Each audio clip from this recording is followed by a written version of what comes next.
I pledge allegiance to the flag of the United States of America and to the republic for which it stands, one nation, under God, indivisible, with liberty and justice for all. So welcome to our April 26, 2022 Tiverton School Committee meeting. Anyone sign up for open forum? Where's Mrs. Mendes? Nope. Okay. Well, speak now or forever hold your peace. I'm going to ask for a motion to approve the consent agenda. So moved. Second. Okay, I'll ask for a roll call vote. Mrs. Palish? Yes. Mrs. Farnworth? Yes. Mrs. Spavo? Yes. Mr. Dakotas? Yes. Okay. So we are on new business, number 6A. Dr. Larkin, I have a point of order, please. Yes, Ms. Palish? I apologize, but I got in late today, so started looking at the agenda right before I got here. And unfortunately, most of these items aren't in compliance with our new policy. Okay. The one that we just passed on March 22nd. So, In the sense that, in what way are they not in compliance? Maybe you can Well, elaborate. each new business item is supposed to have an agenda request. We're supposed to have backup. There's not supposed to be any changes past the Wednesday before the meeting. I mean, I understand it's a new policy, but it was read twice. There were, no comments.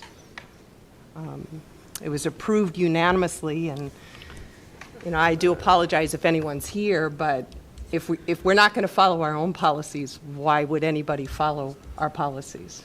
So did no one else notice that we weren't? Actually, I'm full agreement with you, Mrs. Polish. I actually printed out the policy today, and you're 100% right. We only received one request to place an item on the agenda for one agenda item. Recording in progress. We do have a number of old business carryovers from previous meetings, but for as far as new business is concerned, we didn't receive any requests. We don't have documentation on a few of the items of any kind. This is a brand-new policy that was voted in at our last meeting. I'm at a loss to understand why this is. Okay, so I would have to go back and read the policy really fast right now. Okay, thanks.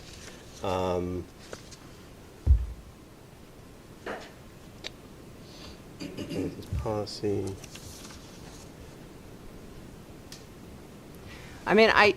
We had a lot of discussion leading up to the policy, and as we know, school committees govern through policy. Yep. And the objective was to make sure that everybody understood the process and that we increased transparency. So it's to have the very first meeting after the policy not follow the policy. It's kind of those, I think we passed the policy for a reason. Right, so is your objection that people did not create or did not submit the... Well, they didn't follow the policy.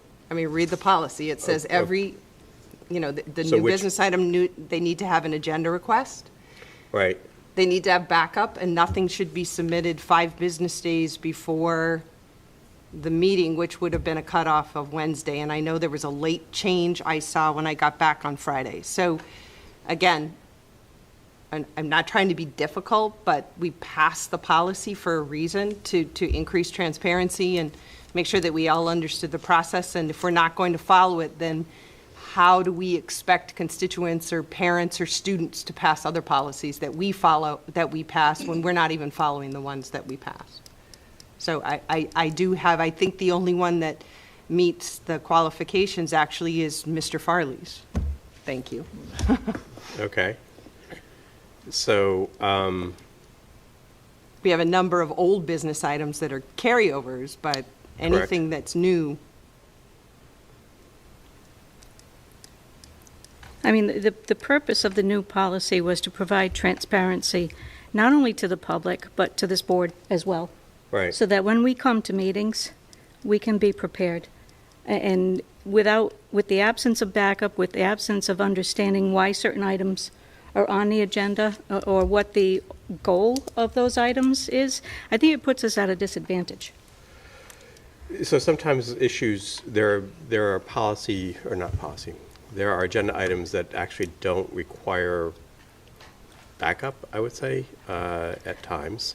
But at least the form. So I guess, right, so and then I guess the question is the form as well supposed to be provided to the committee? That's what the policy says. And again, if Okay. we want to amend the policy, we want to suspend the policy, we can do that, but that policy is in place, and we're not following it. Okay. Well, I suppose it's up to the committee to decide how to proceed. I see C, H, I, J, and K as being able to go forward. Diane, did you? So 6C, and then, The old business, H, I, J, and K. all right, so I guess I'm looking at a different agenda than you. I have old business A, B, C, D. No, you're definitely looking at the, This is the agenda. new one. Okay, all right. Yeah.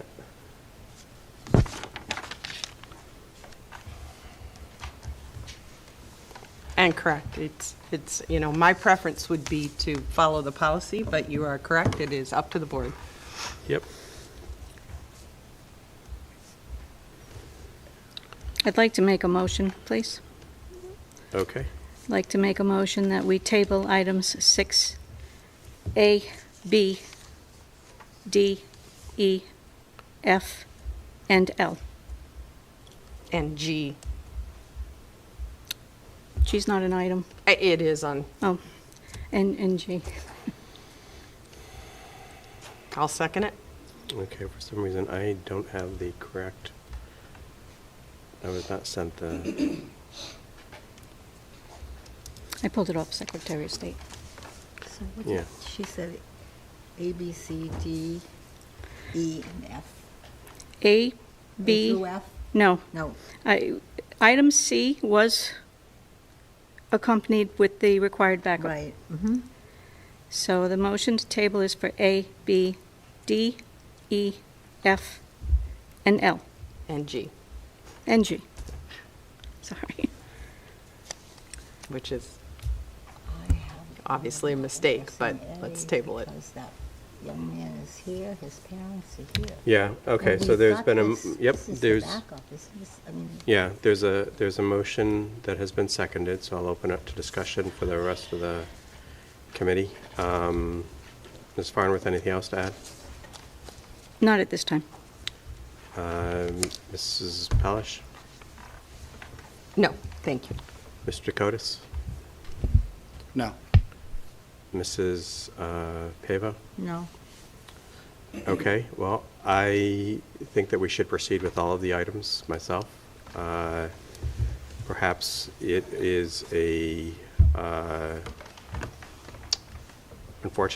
certainly it's unfortunate if you feel that we have not complied with policy, and in fact, maybe we have not. I think it's clear that we haven't. Okay. On the other hand, we have business to do. If we are not going to address these items tonight, then I think we need to reschedule for some time in the next Agree, 3 to 5 days. agree. Perfectly But fine. I oppose the motion, so.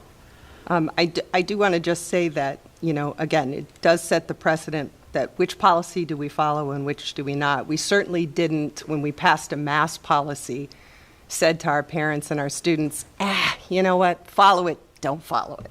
So I think it's unfair to expect some policies to be followed and some policies to not. That's how we govern, but certainly respect your opinion. Okay, noted. So I'll ask for a roll call vote. Ms. Palish? Yes.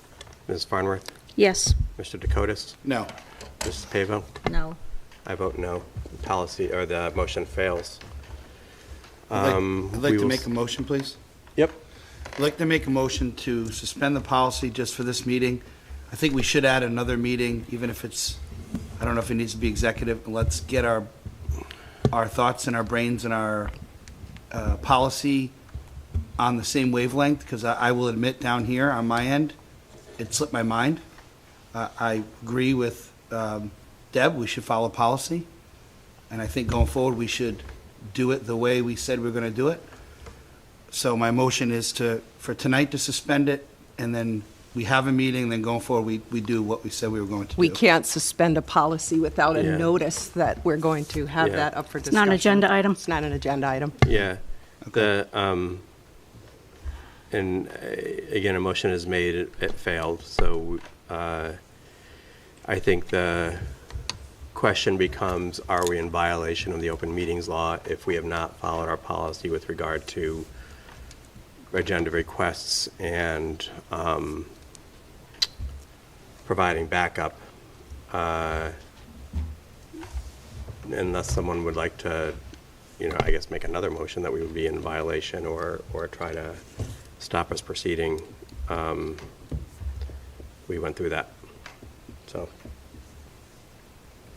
I'll withdraw my motion. Okay, I'm going to proceed with the agenda then.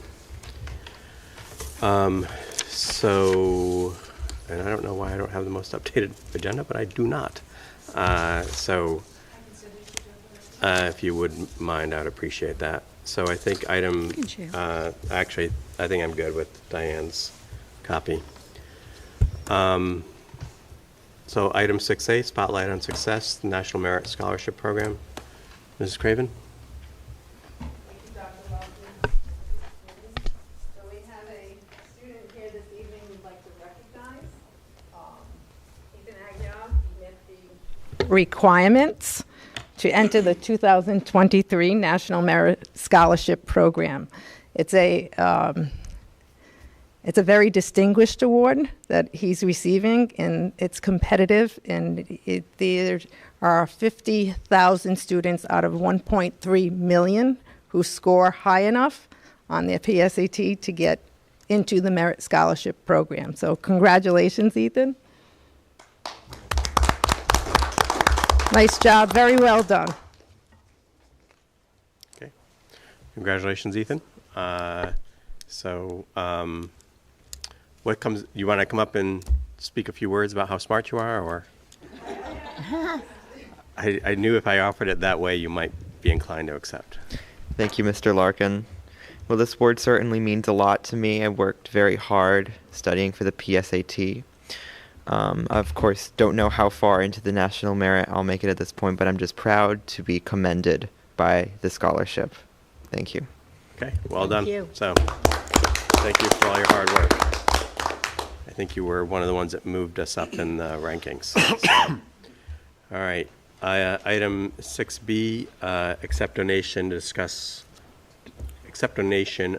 hammer pad. So I am going to make a motion to accept the donation with the stipulation that the hammer pad be located at the middle school or high school after discussion with the athletic director and the principals of the two schools. I'll ask for a second. I'll second that. Okay. Dr. Sanchioni? Dr. Larkin, I want to make it abundantly clear I won't participate in any discussions for the items that I asked to have tabled. Okay. Okay.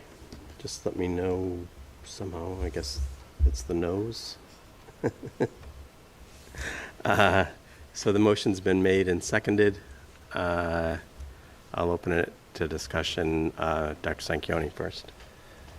Thank you, Dr. Larkin. I realize you just made a motion that's going to be contrary to what I'm going to present to you today, and hopefully the committee will listen and understand the parameters we're about to discuss with you.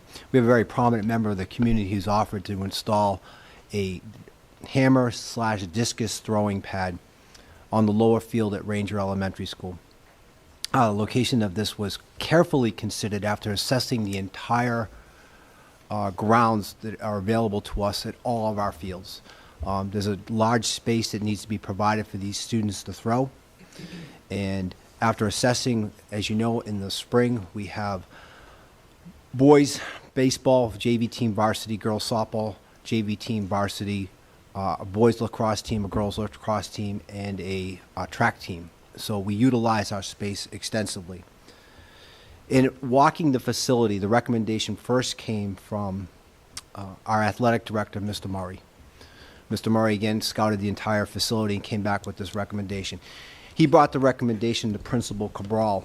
Principal Cabral walked out there with Mr. Murray, assessed the situation, set some parameters. First and foremost, no student athlete would be out there until 3:45 once Ranger had completely dismissed, so that there would be no conflict with elementary students and high school students.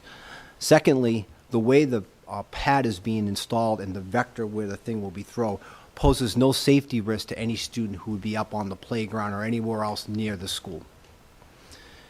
Thirdly, one of the concerns that came back to us was that lower field is used for physical education classes at Ranger during the school day. And if you're familiar with the discus and the hammer, when it lands, it can make a dividend to the ground, okay? That's easily be overcome. Our athletic director went out and purchased a wheelbarrow, rakes, shovels, tamp down, things of that nature, made it a requirement of the coach and the student athletes to go out there and fix those holes on a daily basis. For some reason, that just didn't seem to resonate with people as a strong enough level, so I added a second level. My second level is that our maintenance person, first thing, shows up in the morning. His responsibility is to go out to Ranger and to inspect that field and make sure all the divots are filled in. And then thirdly, we threw in a third component that would be student, coach, athlete first fix the holes. Second, Ronnie will go out there and fix the holes. And thirdly, if that's not working, we'd pull the athletes off the field. The throwing season's a very short season. April to mid-May, 6 weeks. Kids don't throw every day. So you're talking a total of maybe 20 days out of an entire school year. Now, we're one district. We're a district that should take all of our resources, evaluate our resources, and allocate those resources to the best interests of all of our students. These 15 boys and girls who throw the discus and throw the hammer should have the opportunity to practice every day in a safe, secure spot.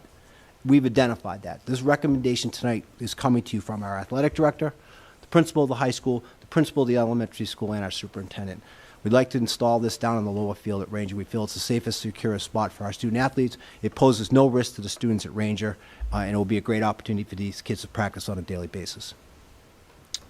Okay, thank you. I'm going to open it up to discussion by members of the committee. Mrs. Palish? I won't be discussing this. Okay. It's in violation of policy 739. Okay. And Ms. Farnworth, I'm assuming you're a no as well. Mr. Dakotas? And I just wanted to make sure that there's no cost. This is being donated by. It is, and to add on top of this, the person who's donating this is a former Division I athlete who threw the hammer, and actually is a person who comes and coaches our students. So it's a donation of a huge amount of expense and time, but also providing us free coaching for our athletes. Okay, thank you. Ms. Pava? Yeah, I just have to clarify something. You said that, Dr. Sanquioni, you said that Mr. Murray was in favor of using the Ranger School facility, but I thought your motion said middle or high. Correct. And that's how I So started I'm my confused. presentation, saying I'm making a presentation contrary to a motion that's on table. We've already staked out, we've assessed all of our facilities. We can't locate another space for it at the Okay. high school or the middle school. We've got a middle school baseball team now, a middle school softball team. Space is a premium, but this Yeah. location is ideal.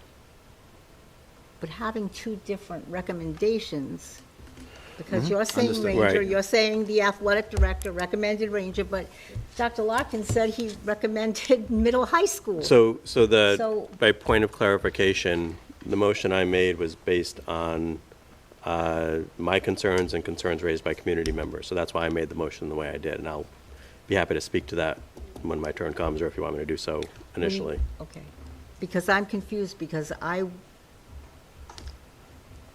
thought Ranger may have been the site in the beginning that they wanted to use, but then I thought maybe that changed, and now it was going to be either middle or high. So there's,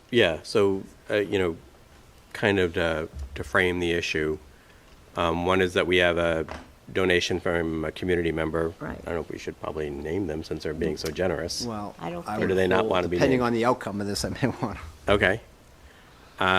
So we have a offer for, to construct this, not sure what the right term is, throwing pit or throwing range for the hammer throw, for the high school team. Because all donations have to be accepted by the school committee, that's why it's before us. The reason I make the stipulation that it should be cited at the high school or the middle school is because of concerns that were raised to me by several community members, and also my own, I guess, intuition or instinct that we should try and cite things at the high school or the middle school for the high school or the middle school athletic programs. I have concerns about kind of beyond that. And again, that's sort of more of an instinctive or instinctual impulse. I have concerns beyond that about the damage to the fields, which are an important part of the athletic and educational program at Ranger. So it is, in a sense, gratefully accepting the donation, but saying, I think we have to try harder to find a different location. I don't think that's while that may be an ideal location for the athletic program and for the high school, I don't think it's an ideal location for the students in the community of Ranger School. And we have to be respectful of their kind of needs and rights, if you will, as well. Okay, So that's my point. okay, and I understand that, but did Mr. Murray recommend Ranger School, or did Mr. Murray recommend Middle High? I believe Mr. Murray recommended Ranger School. Okay, I thought in your motion you said that he recommended Middle High. so No. that- That's why I No, got I'm confused. I'm Okay. speaking for myself, not for Yep. Mr. Murray at all. Okay, thank you very much. Anything else, Mrs. Pavo or No, that was Mr. it. Dakotas? So the motion has been made and seconded. Any discussion or comments from the community? Yes? Three things, sort of. First of all, I happen to know, and students have approached me about this problem with the hammer and discus fields. To put it in a bit of perspective, the members of the track and field team, specifically the field team, where you have to throw the hammer, where you have to throw the discus, they're driving 30, 45 minutes to Portsmouth to practice for this. Additionally, I think I happen to know at least one of the members of that track and field team went to New York just over spring break to participate in a nationwide competition to and I think if there's any way that we can foster this success in our students, then I think it's absolutely imperative. But you make a good point that we need to consider the Ranger School and the community that it has. Although I suppose it segues into a question for you, Dr. Sanchioni. Is the administration and the athletic department at Ranger completely okay with this? Like, do they have any concerns with how it might disrupt education at Ranger? Well, as you heard me spoke to it, it originally came from our athletic director. When concerns were brought to me, or initially back to Principal Craven, she went out there and assessed the situation. We sent out, Mr. Murray, we got Mr. Cabral involved and myself involved. I personally walked the field myself. There's no safety concerns, there's no impact to the functioning of Ranger's physical education department or anything else. The only concern that was ever brought to my attention was these holes that the hammer could, and I've outlined a three-prong approach to ensure that those holes will be fixed on a daily basis, but they don't even throw daily, but on the days that they're there. So, in my estimation, this is the safest, most efficient use of our facilities to honor these 15 boys and girls who throw the hammer and the disc. With that answer, I think that at the very least, the students of the high school which I can most accurately speak to, and generally the students of the whole district, I think it would be within their best interest, our best interests, to install this. I think the high school and the middle school, as mentioned by Dr. Sanchioni, is already crowded, and arguably it poses even more of a risk to have such a installation, for lack of a better word, installed in a crowded-ish area. I believe that's all. Thank you. Okay. Just to answer your concerns, my viewpoint is that we want to always foster the achievement of students and let them maximize their potential. And I am grateful and more than happy to accept the donation. I just think we need to try harder to find an alternative site because of the impact it would have on, another part of our community. So if there are comments or opinions from the community, Mr. Daldeo. Thank you. Ben Daldeo, 62 Bouchard Lane. I appreciate you hearing me out for a few minutes. I appreciate all of the safety concerns that Mr. Sanchioni has brought up. I'm not in favor of it, obviously, because of, for first, the safety concerns. I do landscape, so I know a little bit about, fixing things and, the hammer throw, discus. I did have to educate myself a little bit as well. But I know more people play golf. If you make a sand wedge, you're making a little bit of a divot. This is a divot times 10. It's going to be a big hole. It's going to shift the earth. There'll be a mound behind it. It's not just taking a shovel, filling it in, and calling it a day. We'll have to be tamped down. You'll have to rake it out even. And, if it's not tamped down, it will, the kid will just fall into soft dirt, and risk injuring themselves. And at the end of the day, you're going to lose the grass. You'll lose the grass. It'll just be mud and dirt, and it'll just get bigger and bigger and bigger. Will they reseed it? Sure, but then we won't be able to use it. It'll have to grow, and I don't know if it will grow in the summertime. Someone will have to water it, and so that's one thing. The second thing is, the space. It's where it is. It's in the corner. When you're trying to kitty corner something, it's going to take up more space than just the actual cement pad. Okay, it's going to take away from my classroom. And there's a lot of activities that I use where you go in corner to corner with a lot of games and activities where I will lose that space with my 240 kids at Ranger School. Obviously, I don't have them at the same time. The time that it will be used, they said it was not often, but when it's not being used, it's a permanent structure. It will be there, and I won't be able to use it because it will just be sitting there. A couple of other things, now there'll be a mound of dirt there that, we're going to try to keep the kids off of, on top of, the cement pad that the recess aides will have to keep an eye out for.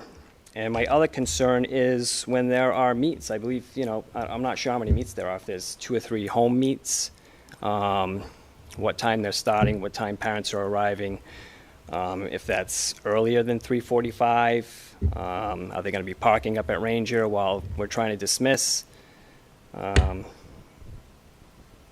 And those are just some of my concerns. I just want to make sure, we're looking at all the angles before we make this decision.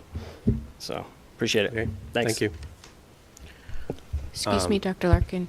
Yes. I've just received a few messages. The folks on Zoom can barely hear us. They're asking if we could speak more clearly into the microphones. Okay. Thank you. We'll certainly try and do that. Thanks. Anyone else? Anna Vicuna, 271 Stony Hollow Road.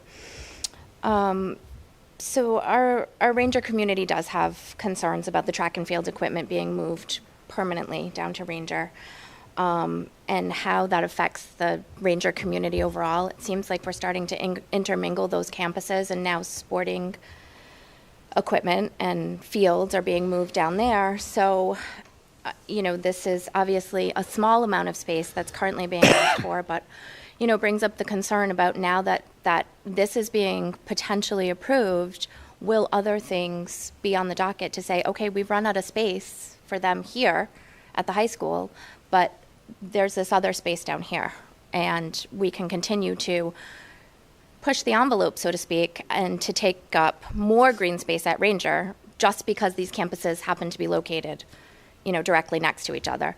We're not looking at options at the other elementary schools such as Fort Barton or Pecasset because geographically they're not, they're not in the same space, so to speak. So it's definitely a concern that if this goes down there, does that open up the precedents for more space to be used in this capacity?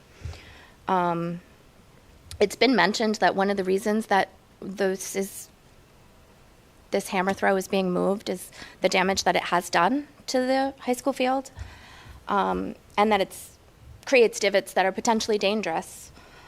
So the concern there is that if those divots that are dangerous are at the high school, for high school students, doesn't that in turn mean that they're dangerous for elementary school students? We certainly do not want to stifle a program in our community. Obviously, our elementary school students grow up and they become our high school students. And we, of course, want to see those opportunities for them in town. But I have to say that not having a rendering on this project, not having a drawing that can be seen to really understand how much space is being impacted, it's hard to conceptualize what is actually being taken away from the 250 students at Ranger. There's also a drainage issue with that field, and there's very many days that the Ranger students either cannot go out to the field or can't use it in its full capacity because of the drainage that happens out there. So I don't know that that's been fully taken into consideration as well. So what looks like it might be a big space really becomes a much smaller space on certain days of the year, depending on what the wetness of the field is. And we understand that space is at a premium, and ultimately the land is all part of our Tiverton public schools. However, I just wonder if enough research has been put into finding the appropriate location. I believe it was mentioned that the throwing season's really short, and at this point, I don't think that this project's going to be completed for this throwing season. So just to take a minute to pause and maybe reevaluate, maybe relook at the campuses and see if there's another option for where this potential hammer throw could go.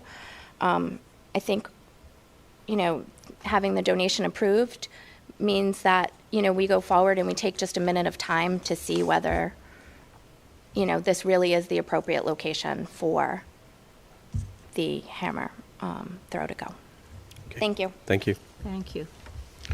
And I guess just to follow up on, some of the things that were mentioned that occurred to me as well. One of the issues is that once we proceed with this, we're pouring concrete. It's like the Maginot Line, if that's not too obscure. And so it'd be difficult, if not impossible, to move. And then the second is, again, that field is already not in very good shape on the best of days.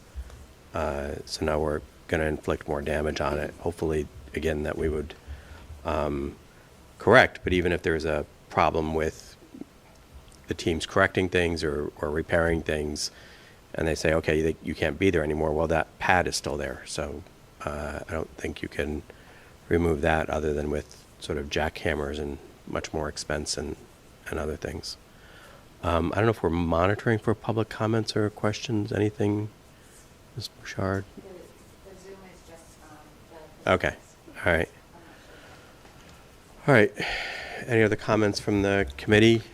Dr. Larkin? Yes. Not to put anyone on the spot, should we ask Mr. Cabral what he thinks? There's been a lot of talk about safety and everything. Mr. Cabral and I don't know if he wanted to say anything since he's the administrator of that location. Mr. Cabral, would you have anything to say, or do you can just leave yourself unmuted if you'd like? All I can say is that Mr. Murray came down to see me probably about a month ago, indicating there wasn't enough room at the high school to put the pad in and keep it safe because of the softball field, and the girls' softball team was going to be playing. When I looked at it, I see the field as being part of the Tiverton Public Schools.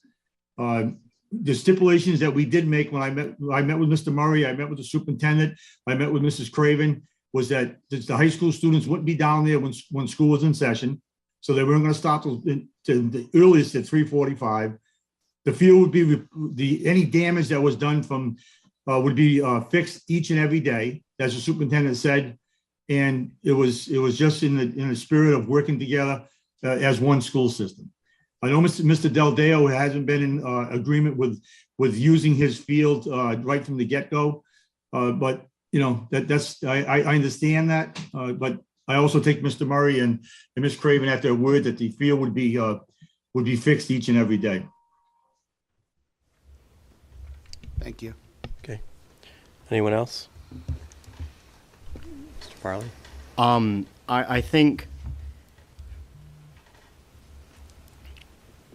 I think if there is concern from obviously the students of Ranger probably can't exactly articulate themselves to address the concerns that might affect them, but I think certainly the administrators and the teachers and the parents can.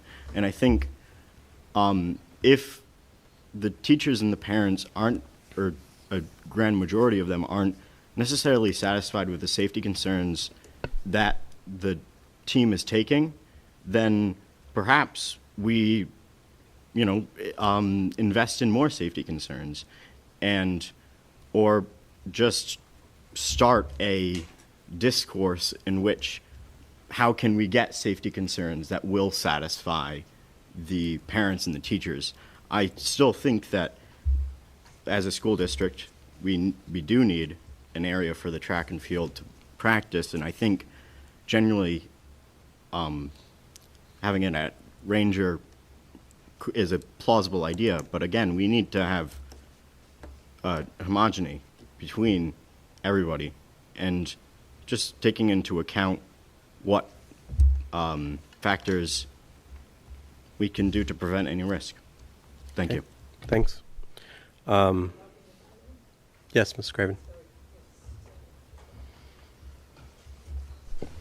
Thank you. So I appreciate and respect your concerns, I really do. But we have thought this through, and specifically Peter Sherman, who would be donating this, was a Division I athlete. He's really has expressed his desire to make this work. And I have confidence in him that he would be responsible as well to make sure whatever holes were there were filled in. And also the reason why they moved it from where it is because not so much to preserve the softball field, because that's been going on for years. It's not something that just started. It's because we now have student athletes who are able to throw a lot further. And the space on the softball field where that throwing pad was just not enough. So it was a real safety concern when students are on the softball field at the same time. We've only had one home meet this year. We don't have a lot of home meets because we don't have the space at our school to host home meets. I feel that you're being responsible, and I respect everything you're saying because we all want what's best for our kids, right? But I think just to let this opportunity to go would be sad for the students of the high school, for the donors who have put a lot of thought into this. And Mr. Murray did look at the middle school. He did look at the high school. It would be costly to find another area to build this pad. So. Okay, thank you. Anything else from the committee? So I'll just follow up on some of the comments that were made. Yes, we are all one district. We're all one town. I don't think anyone would suggest otherwise. We wouldn't be having this discussion if we weren't. The field doesn't belong to anyone. It belongs to all of us. And so, again, we have to make sure we're doing everything to allow student athletes to maximize their potential. We have to do everything to make sure that the fields at all of our schools are safe and accommodating and are preserved. I think we just have to try harder to find a different space for it than the Ranger Field. If there are no other comments from the committee or questions, I'm going to ask for a roll call vote. Yep.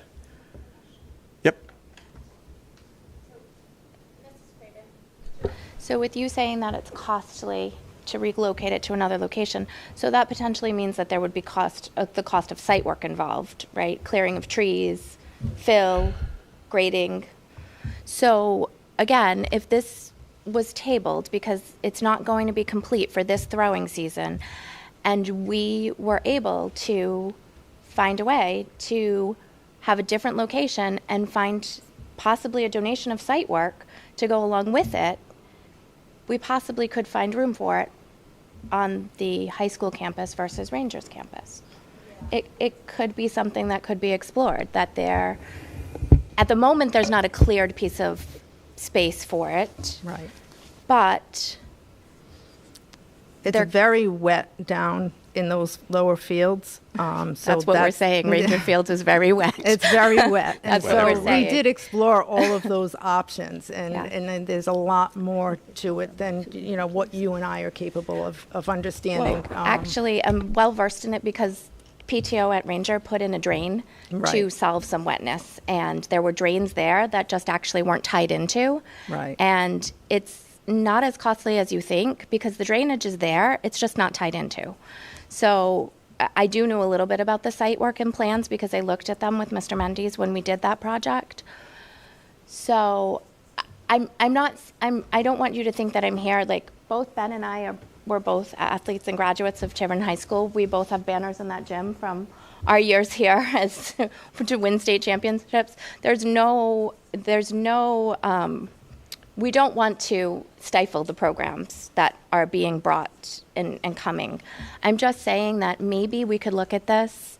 It might take a little more time and it might take a little bit more resources, but I'm just asking that maybe it gets looked at in a little bit of a different way rather than starting to encroach on another campus, because I'm not sure where it stops. So the next program that comes up and we say, okay, there's the green space over there, we're just going to push it down there. And I don't know who makes that decision in the future and where that potentially stops. So again, I don't want to say that I think it seems like we're saying if it's not there, then it's nowhere, and I don't think that's the right answer to this problem, so to speak. Thank you. Thank you. Okay, I'm going to ask for a vote. Mrs. Powell, again, the motion on the floor is to accept the donation with the stipulation that the pad be sited at the middle school or the high school. Mrs. Palish? I recuse from the vote. Mrs. Farnworth? I abstain in that the conversation and vote is in violation of policy 739. Mr. Kotis? No. Mrs. Pavo? No. And I vote yes, so the motion fails 2-1. If I may ask a question, just out of concern of the student athletes, will there be a vote taken at a later date on possibly? Yeah. So Right. Well, yes, but it can be taken up at another time unless one of the committee members makes another motion now before we move on to our next item. So I'll pause briefly to see if anyone would like to make another motion. I'd like to make a motion to table this to our next meeting, and hopefully if we post this right, we can have 5 people in the conversation. So I'd like the motion is to table this to the May 10th meeting. Second. Okay, motion's been made and seconded. Any discussion? We'll take a roll call vote. Mr. Dakotas? Yes. Mrs. Pavo? I'm going to abstain. Mrs. Palish? Yes. Mrs. Farnworth? Yes. And I vote yes. So motion passes 4-0. One abstention to table this item until our May 10th meeting. Okay. Item 6C, request for possible amendment of policy Number 1270. Dr. Larkin, did you want me to Yep. take the lead on this? Huh? Did you want me to take the lead on this? On 1270? I'll leave it to you. If you'd like. Because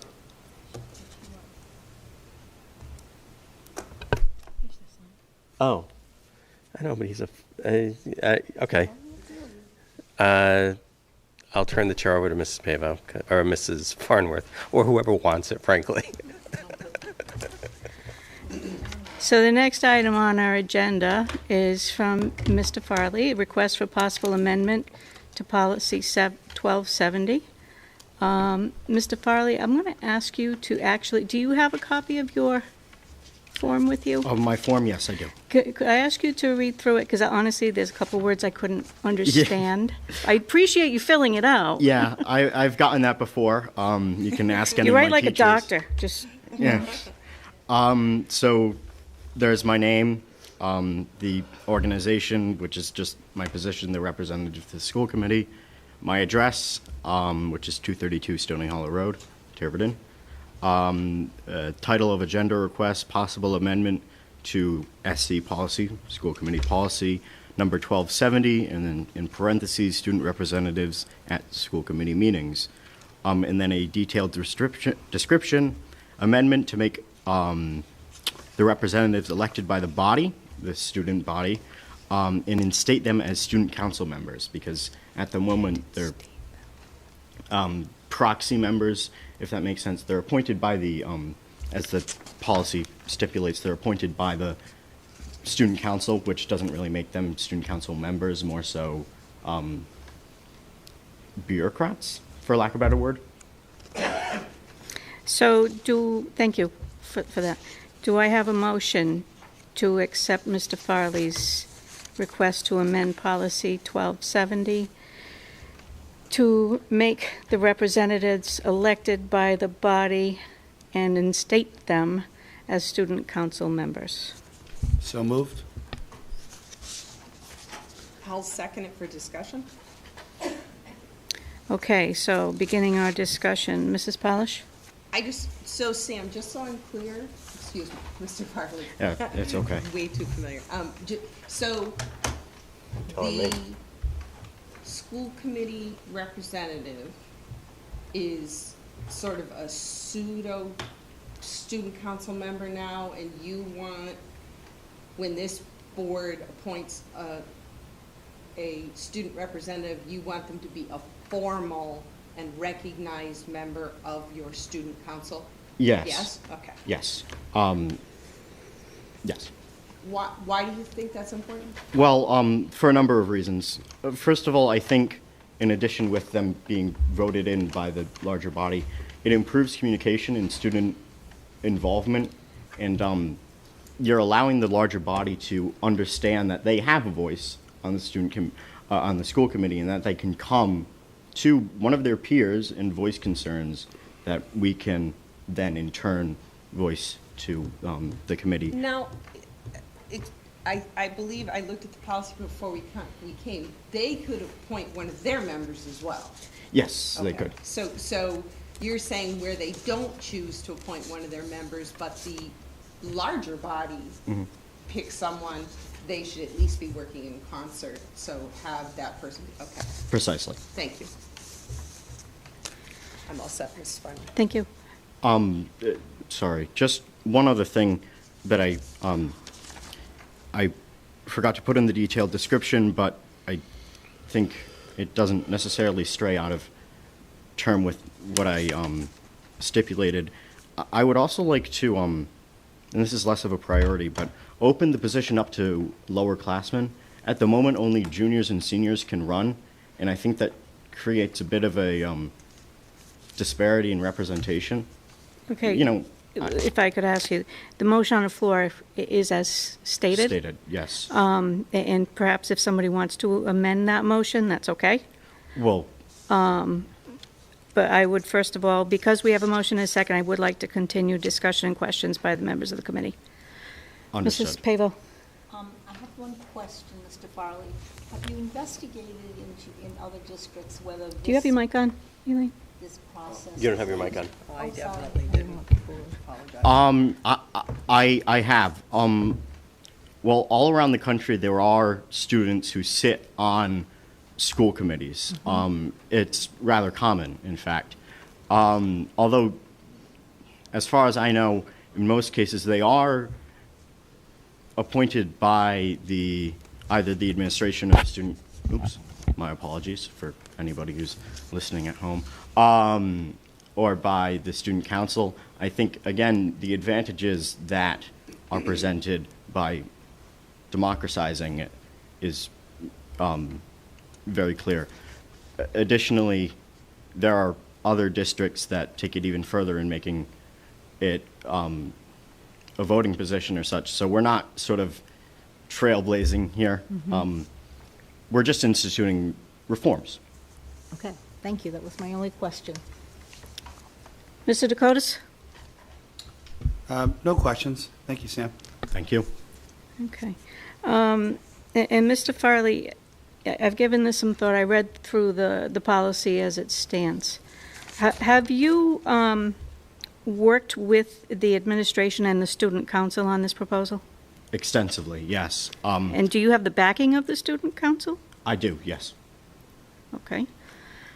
I mean, my personal opinion is that when we wrote this policy, which, because it's really not all that old. No, it was 2016, I believe. You know, we left it fairly ambiguous purposely to give flexibility to the current administration, the current student body, to make decisions that make sense for them. I don't think it's our place to really dictate the day-to-day relationship between the students and the elected members of the student council and the administration. And I'm really hesitant to go along with making changes that dictate how students be selected. Well, I would further recommend that you work with Mrs. Craven and the student council. You know, perhaps if you have support from the student council for this, perhaps coming up with an adjusted policy recommendation. Like change the language. I'd be willing to entertain that, but at this moment, I'm not necessarily in support of it. Well, sorry. Go ahead. A few things there. So, as for the dictating how the representatives would be chosen, you do actually, I don't mean to sort of contradict you, but you do say the school committee requests annually that the Tiverton High School Student Council elect from their members of the student body as a whole. So you do explicitly say that, and I've talked to Ms. Craven about this actually at the beginning of the year, as early as maybe November, would you say, that you couldn't elect as a larger body because it would technically be going against this policy. As for the language and having a adapted policy recommendation, I did not want to. I wanted to leave it up to the school committee in the school committee policy subcommittee to dictate on how you might want to, well, dictate how these students would be chosen. I also, and your point is well taken. And it does say that they elect from the members of the student body as a whole, the junior and a senior to serve.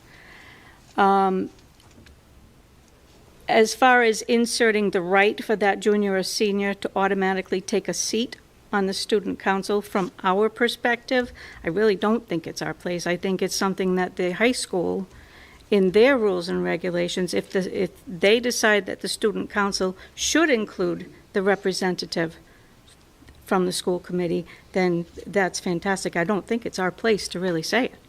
I understand that, and it does make sense. I had only wanted to do that just to, or I had only inserted language just to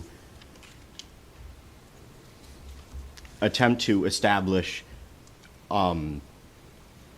that, well, as you said, have the representatives in the student council work in concert. But if you believe that the committee ought not to rule on that and have the administration rule on it, then I'm completely for it. I just would like for the wording to be changed to allow more leeway in terms of the student council and the administration in determining how a student might be democratically elected to the position. Mrs. Fargo? Yes. So Sam, would you be amenable to working with the policy subcommittee to come up with some language that is clearer as far as, maybe we're not dictating that they be on the council, but is clear in stating that, you know, the expectation is that they will work together, and there is nothing prohibiting the administration from requiring, perhaps, that the representative be a member of the council. So we don't dictate it, but we're saying we don't prohibit it either. So maybe we could just tweak the language, and you Yes. could work with the policy subcommittee to do that? I would love to do that. We will let you know when we announce our next meeting. Okay. So would it be your pleasure to withdraw your request for tonight? Well, the motion's been made. And we Yeah, have to what was the re-request motion? The motion was to accept Mr. Farley's. Well, we don't really have an amendment to the policy. Okay. it. No, So- Mr. Dakotas made a motion. He would have to withdraw it, I Yeah. think. Or did you make it, Elaine? No, Mike did. Do I have a motion to No, he has to withdraw. He has to does- withdraw it. Mike, did you make the motion? I didn't make the motion, I so moved it. No. No, That you made is- the motion. that's You making made the motion. And Mrs. Polish seconded it. Okay.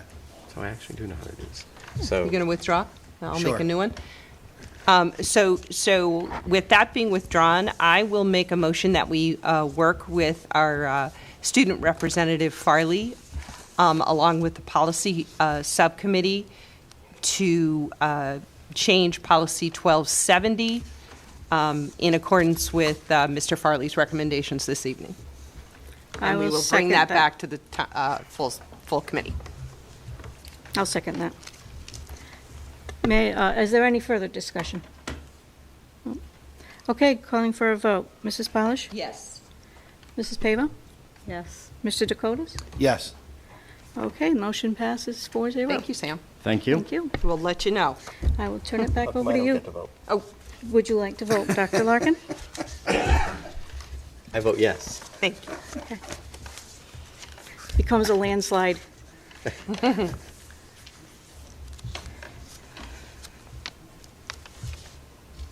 And thank you for filling out the agenda request. I'm going to ask for motion to table items D and E to our next meeting. So moved. Second? Any discussion? Mr. Dakotas? Yes. Mrs. Pavo? Yes. Ms. Farnworth? Yes. Ms. Palish? Yes. And I vote yes. So I now understand why I have the wrong agenda, because I was sent the wrong agenda. But now that I have the new agenda, we're on we're on old business, item H, FY22. We're on F. Oh, F, I'm sorry, you're right, we're on item F, which is financial town referendum, possible petitioner's budget. The update from the town clerk is there has been no petitioner's budget submitted, so the only budget on the docket in May will be the budget as passed by the budget committee.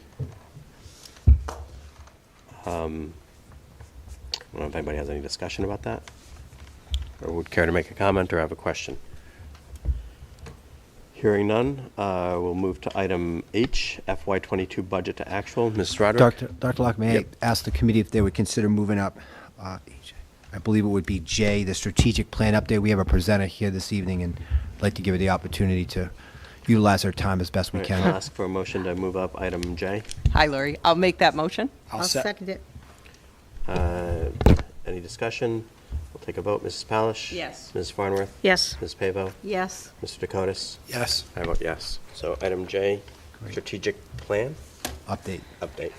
Great, thank you, Dr. Locke and members of the school committee. As you know, we've been working on revising or redoing the strategic plan that governs Tiverton Public Schools. As you know, that plan expired. I introduced to you earlier this year Dr. Laurie McEwen, who is a consultant who's been working with us on getting this plan to fruition. As you may remember, Dr. McEwen has done this across the country, various school districts. She's very skilled in leading us through developing this new strategic plan. We've done a lot of hard work together. We feel like it's getting close to almost a point where we can present it to the school committee in a document that you then can consider for final approval. But at this point, I'm going to ask Dr. McEwen to come forward and update you on all the great work we've done and where we stand at this time.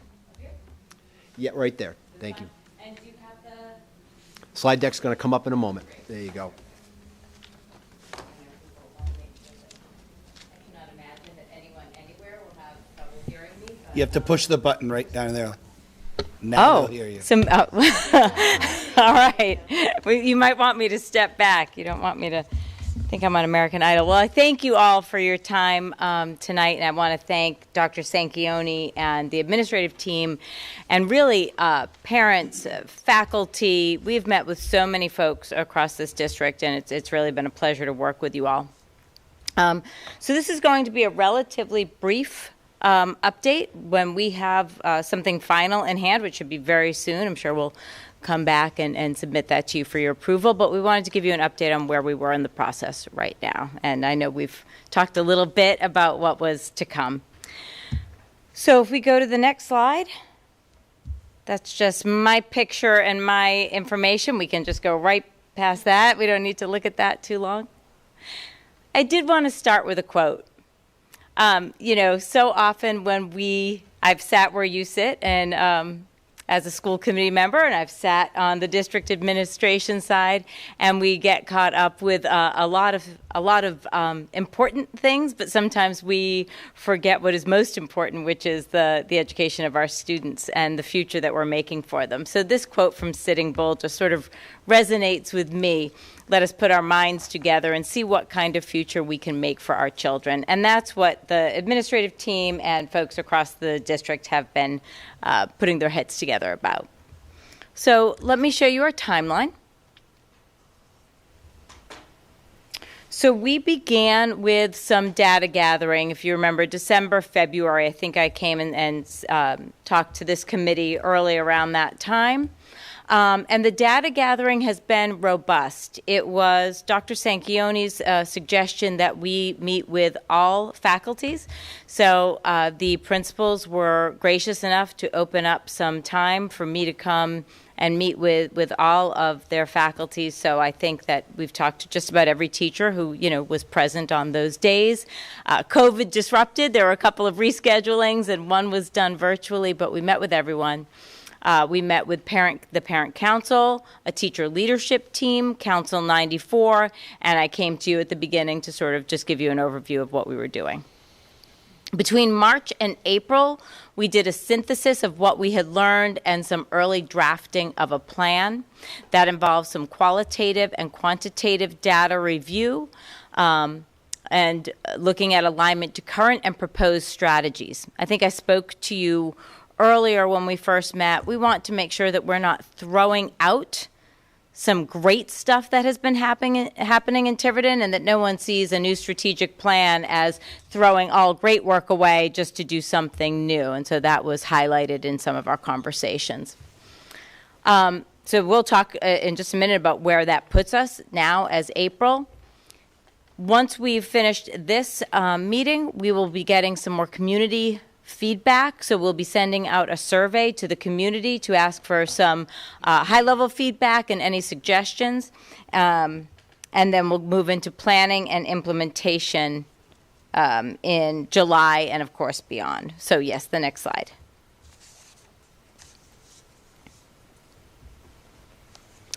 So what we did, you'll see, I think this might be middle school and high school faculty. I am horrible about taking pictures in the moment, but if I think that's what that is. But we did go to every single one, and we had some really robust conversations.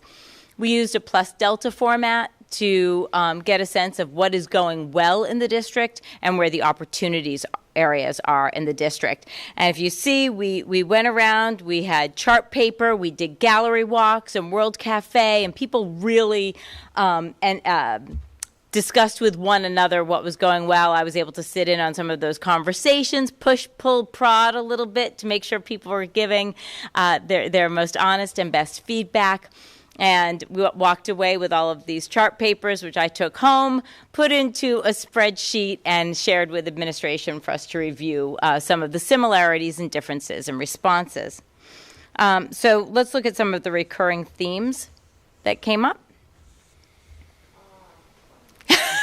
Not shockingly, more money, more money, more money. And as we know, that's not greed. That's people noting that we need to do a lot of great things for our students, and that costs money. So the issue of funding came up. We'll talk about that. That does come up in some of the objectives for the strategic plan, but it was mentioned over and over again. In addition, teachers and everyone, administrators, I believe even parents, talked a lot about the need for professional development, and professional development that is targeted, that meets the needs of both teachers and, most importantly, students, and how we could, and that sometimes is contingent on funding. That came up over and over again. In addition, we discussed the things that are working with professional development. We talked about social emotional learning. You won't be surprised to know that we're hearing that across the country. The uptick in things like student anxiety, referrals for all kinds of student needs, and teachers' recognition that they need to learn more about SEL to support students with SEL, but we also need some structures around social emotional learning. So that came up a lot. And with that were student supports, and a lot of that had to do with staffing. So things like, not surprisingly, school psychologists, social workers, and those kinds of other additional positions that can help support our students. The administrative team was tasked with revising a mission and vision, and they have come up with this for your and the community's consideration. The mission statement that you can see there: our purpose is to educate all the students we serve to high levels through high-quality instruction and positive relationships. They then offer a district vision that Tiverton Public Schools, Tiverton School District will be a premier educational institution, a source of pride and innovation, producing students prepared for post-secondary education. And they further offer, which I think is unusual but fantastic, an administrative vision statement. Our staff will be well-trained and well-supported to do their jobs. And to me, that just indicates a sense from the administrative team around their leadership and what it will take for them to support those folks who work with and for them on behalf of our students. So we have 4 major categories. I think we had talked about this some time ago, and things have fallen this way: academic excellence, student well-being, employee development, and finance and operations. And so what I've done in the next few slides is taken some of the primary objectives. We can talk through some of the strategies that are in place, but right here we just have objectives. So let's take a look at those. And of course, Dr. Sanchioni, if at any point you or your team want to jump in, please do. Obviously, this is what we're here to do, to promote academic excellence for our students. So the goal statement is that every Tiverton Public Schools student will be empowered and challenged to achieve high levels of academic success while building, that cannot possibly say bits. It says bits, but that can't be right. Habits, I'm sorry, the habits for lifelong enrichment. That is completely my error. I think bits kind of works. Yeah. We will change it to habits when we send it out on the community survey. Every life is made of bits. Just to call your attention to another typo, if you're sending this out. Serve on page. Mission statement. On the mission statement. Okay, thank you. Thank you.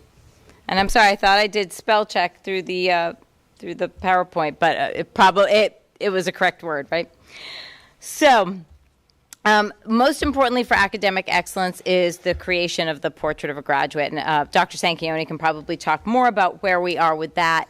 But that Portrait of a Graduate will guide everything else around academic excellence, those habits that we are trying to cultivate in all of our students. To get there, another objective is to have a Portrait of a Graduate aligned curriculum so that all curriculum and instruction will be aligned to that Portrait of a Graduate. So if we are trying to build communication skills or collaboration skills, other skills that will show up in the POG, we will make sure that those skills and those habits of mind are embedded in curriculum and instruction so we can see the pathway for how students would develop and master those kinds of skills.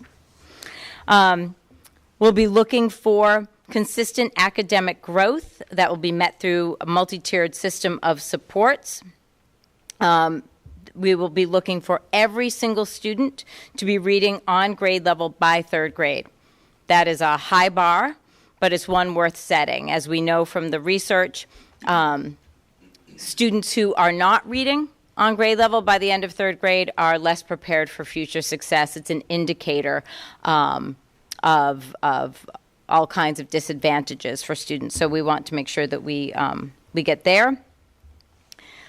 The district is committing to a 100% graduation rate through a number of strategies, career and technical education programs, partnering with the Annenberg Institute to identify and provide tutors for credit recovery, for senior project, and looking at data through PLCs.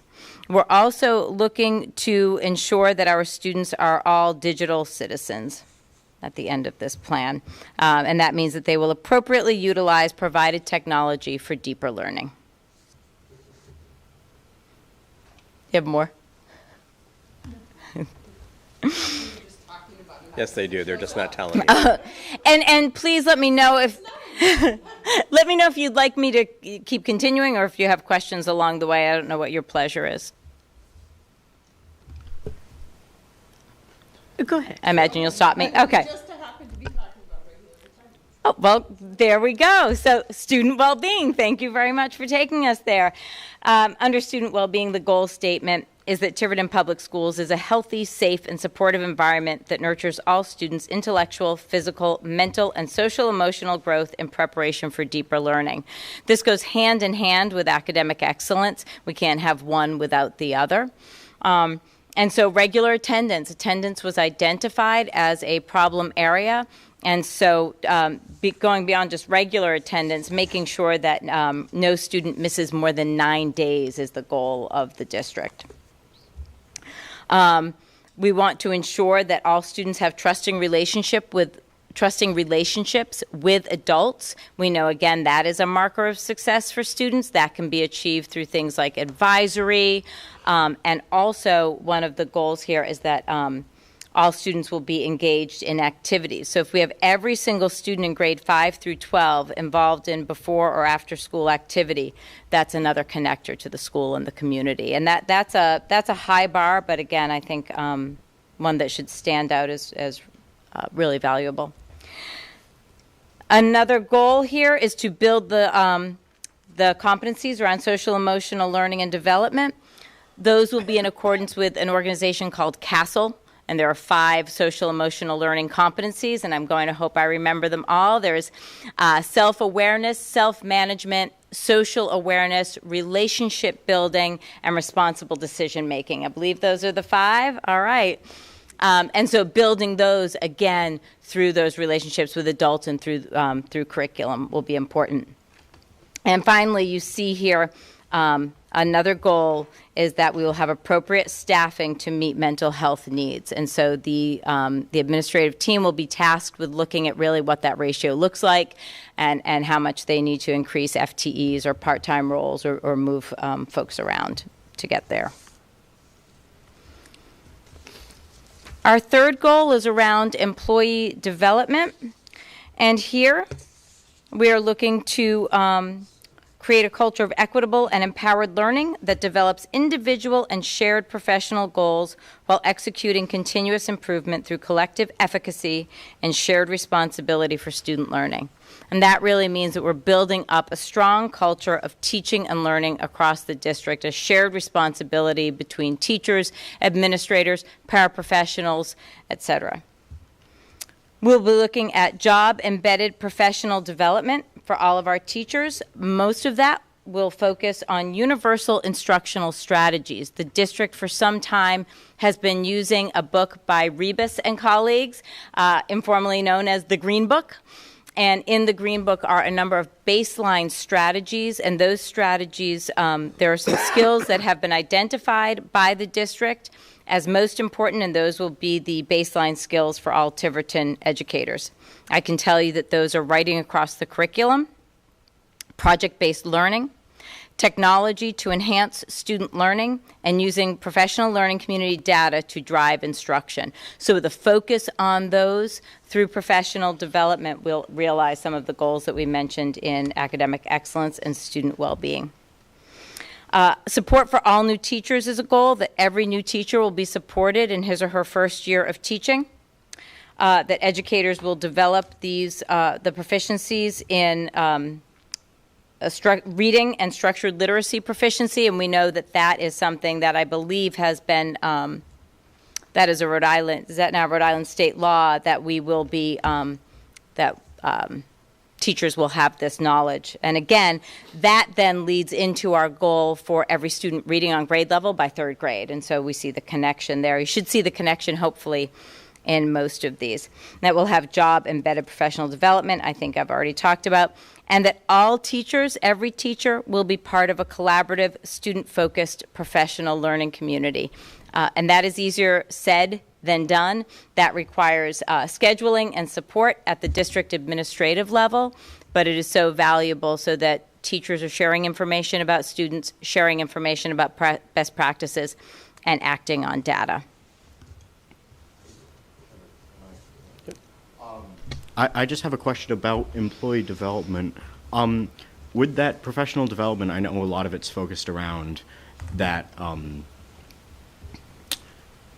cultivation of teaching social emotional learning and creating an environment. Will there be any professional development offered in advancing a teacher's knowledge of their specific course? You know, we know science and history and math and English is always evolving.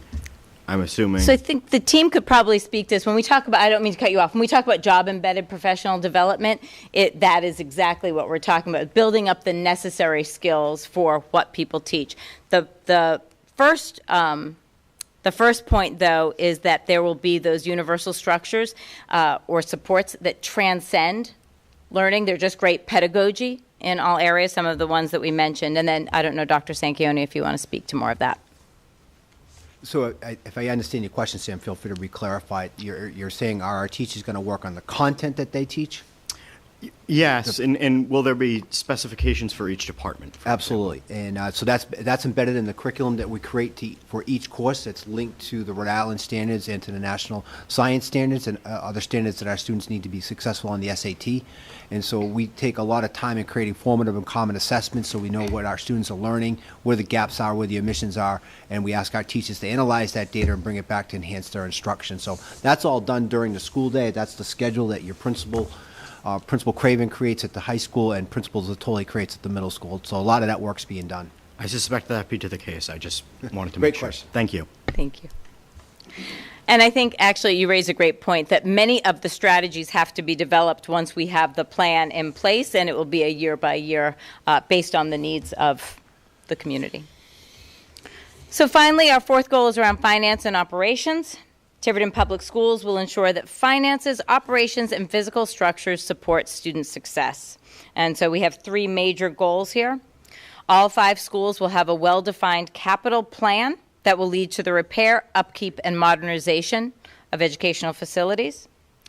2, the ongoing financial structural deficit that the TPS is working under will be eliminated through an appropriately funded budget. Again, I don't think we said any of these were easy. And then we have our one-to-one technology infrastructure. TPS will continuously refresh and sustain a one-to-one technology infrastructure. So those are the major objectives that we've come up with. Each of them, we look at a plan and we see 5 or 6 objectives. They'll each obviously be accompanied by specific project plans, and they take a while to get done. But those are the 4 big areas. And so next, I'll show you our immediate next steps. Like I said, a community survey. And basically, the community survey will be agreement, disagreement, suggestions. We'll show them the objectives and the goal statement. We'll ask the extent to which folks agree or disagree with the importance of the objectives. In bulk, not necessarily one by one, but in bulk, and then room for suggestions on anything that we may have left out or how we could make it better. The leadership team will then refine this based on that work, unless we get widespread disagreement or suggestions we hadn't thought of. That the process shouldn't take that much longer to do the refinement, and then we'll do formatting, most likely a 1 to 2 pager that can be shared with the community upon school committee approval, of course. And that's an update on where we are in the process. I just have a question on the survey. Yes. What's the plan for distributing the survey? I'll have to work with the district on that. I don't know if... I'm assuming it's going to be some kind of an electronic. Yeah, exactly. Yes. So, thank you for an excellent thank you. presentation and some really good and challenging work. So I'm going to open it up to questions by members of the committee. Mrs. Palish? No, that's excellent. Thank you. Mr. Dakotas? No, but thank you. Thank you. I was following with my backup. Thank you. Thank you. Mrs. Pava? No questions. Thank you for the presentation. You're welcome. And Mrs. Farnworth? I do have a couple. Sure. The mission statement that you've laid out, how does that proposed mission statement differ from the current one? I don't have a copy of the current one handy. I don't have a copy of the current on me either, and I would have to turn that over to the administrative team. I don't have it handy with me, Ms. Farnworth, but certainly I can provide you the differences. Oh, I'm sure I tomorrow. can find it on the district website, easy enough. I think, too, I'd like to know what the process was in developing the new mission statement. Administratively, done to ad council. Okay.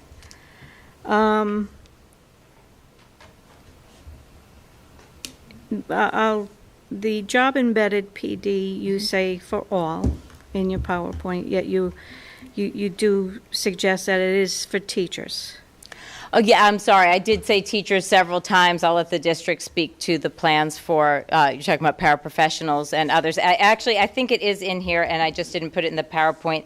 It said in the draft that we were going over for employee development, it was every secretary, custodian, and teacher assistant will be provided ongoing job-embedded professional development. Thank you. So I apologize. Yeah, I mean, I recognize that our teachers are what makes the heart tick here. And they need the continued support and development, but I also don't want to forget that we have a group of other employees who could certainly benefit from development opportunities. You're absolutely right. And I met with many of those folks through our Council 94 meeting, and they were more than happy to give suggestions about that. And I apologize that I didn't make that clear in the presentation. Very well. Thank you. All right. Anything else? I guess I just only have one comment, which is I love the goal of achieving grade level reading by grade 3. Seems both obvious and brilliant, and very concrete and objective to achieve. And I would venture to guess that if we got that, we would actually have every other goal fall into place rather quickly. So thank you. Thank you.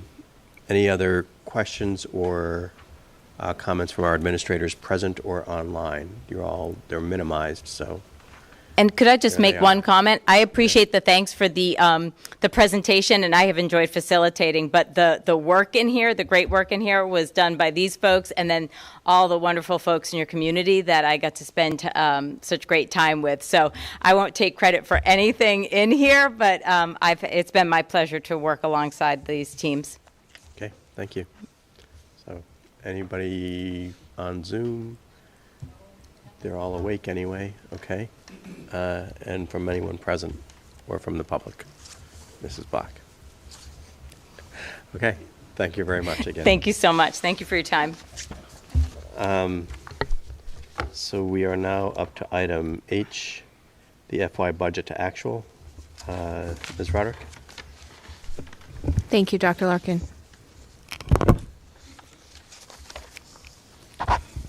Ms. Brochu is going to bring up the spreadsheet for you on the screen, but it was also provided in your packet. This is the usual monthly budget to actual. The first thing I wanted to point out, if you're looking at the very first line, which is regular salaries, you're thinking, oh my goodness, we're spending like drunken sailors. That's not the case. We actually had 3 payrolls in March of 2022 versus 2 payrolls in March of 2021. And each payroll is a significant amount. So that skews that just a little bit. Going down the list, not a whole lot has changed in terms of overages or underages during the month of March. Again, we still have, 53406 other services, which was the invoices for RGB. We have the SRO. Any of the technology line items that you see that might be over, I can assure you that I go through them, and in total, the technology budget is right on budget. It's just where we're required to report it, and going forward, we'll certainly make sure the budget aligns with that. Continuing down into the 54,000 series, we've been trying to, we've had quite a few maintenance projects that we've had to work on. Going into the 55,000 series, again, we have statewide transportation.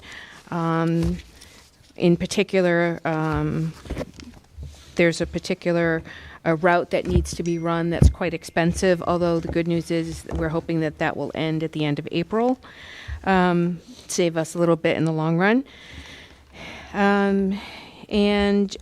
Nothing noteworthy other than that as we go through down to the 5,700 in the capital series. We've had some, as you know from meetings back in the fall, we've had some repairs to the HVAC system at Ranger and the equipment that's been purchased there.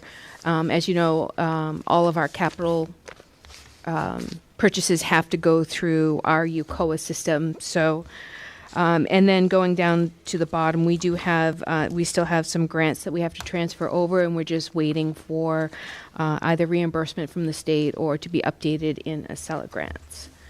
So with that, I'm happy to answer your questions. Thank you, Amy. I'm going to open the floor to questions from the committee. Mrs. Pava? I have nothing, thank you. Mrs. Palish?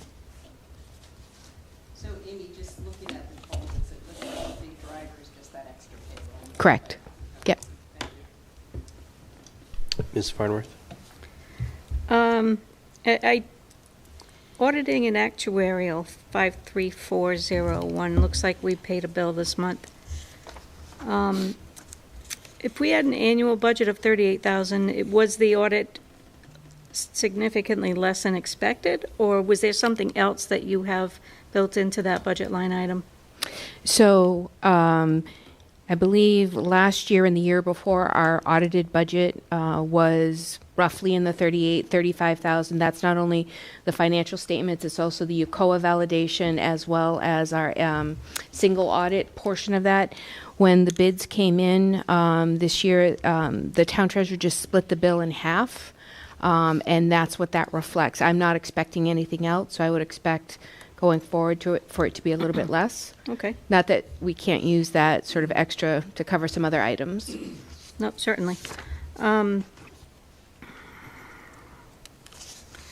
I do see at a category level And if some of this is spending, that'll be covered through grants, appropriations, et cetera, please tell me. But for purchased property services, we're up to almost 99% of the annual budget as a whole, which pretty much assures us that we will go over with 3 months left. Is there anything there that comes to mind as the reason why we are just about to go over?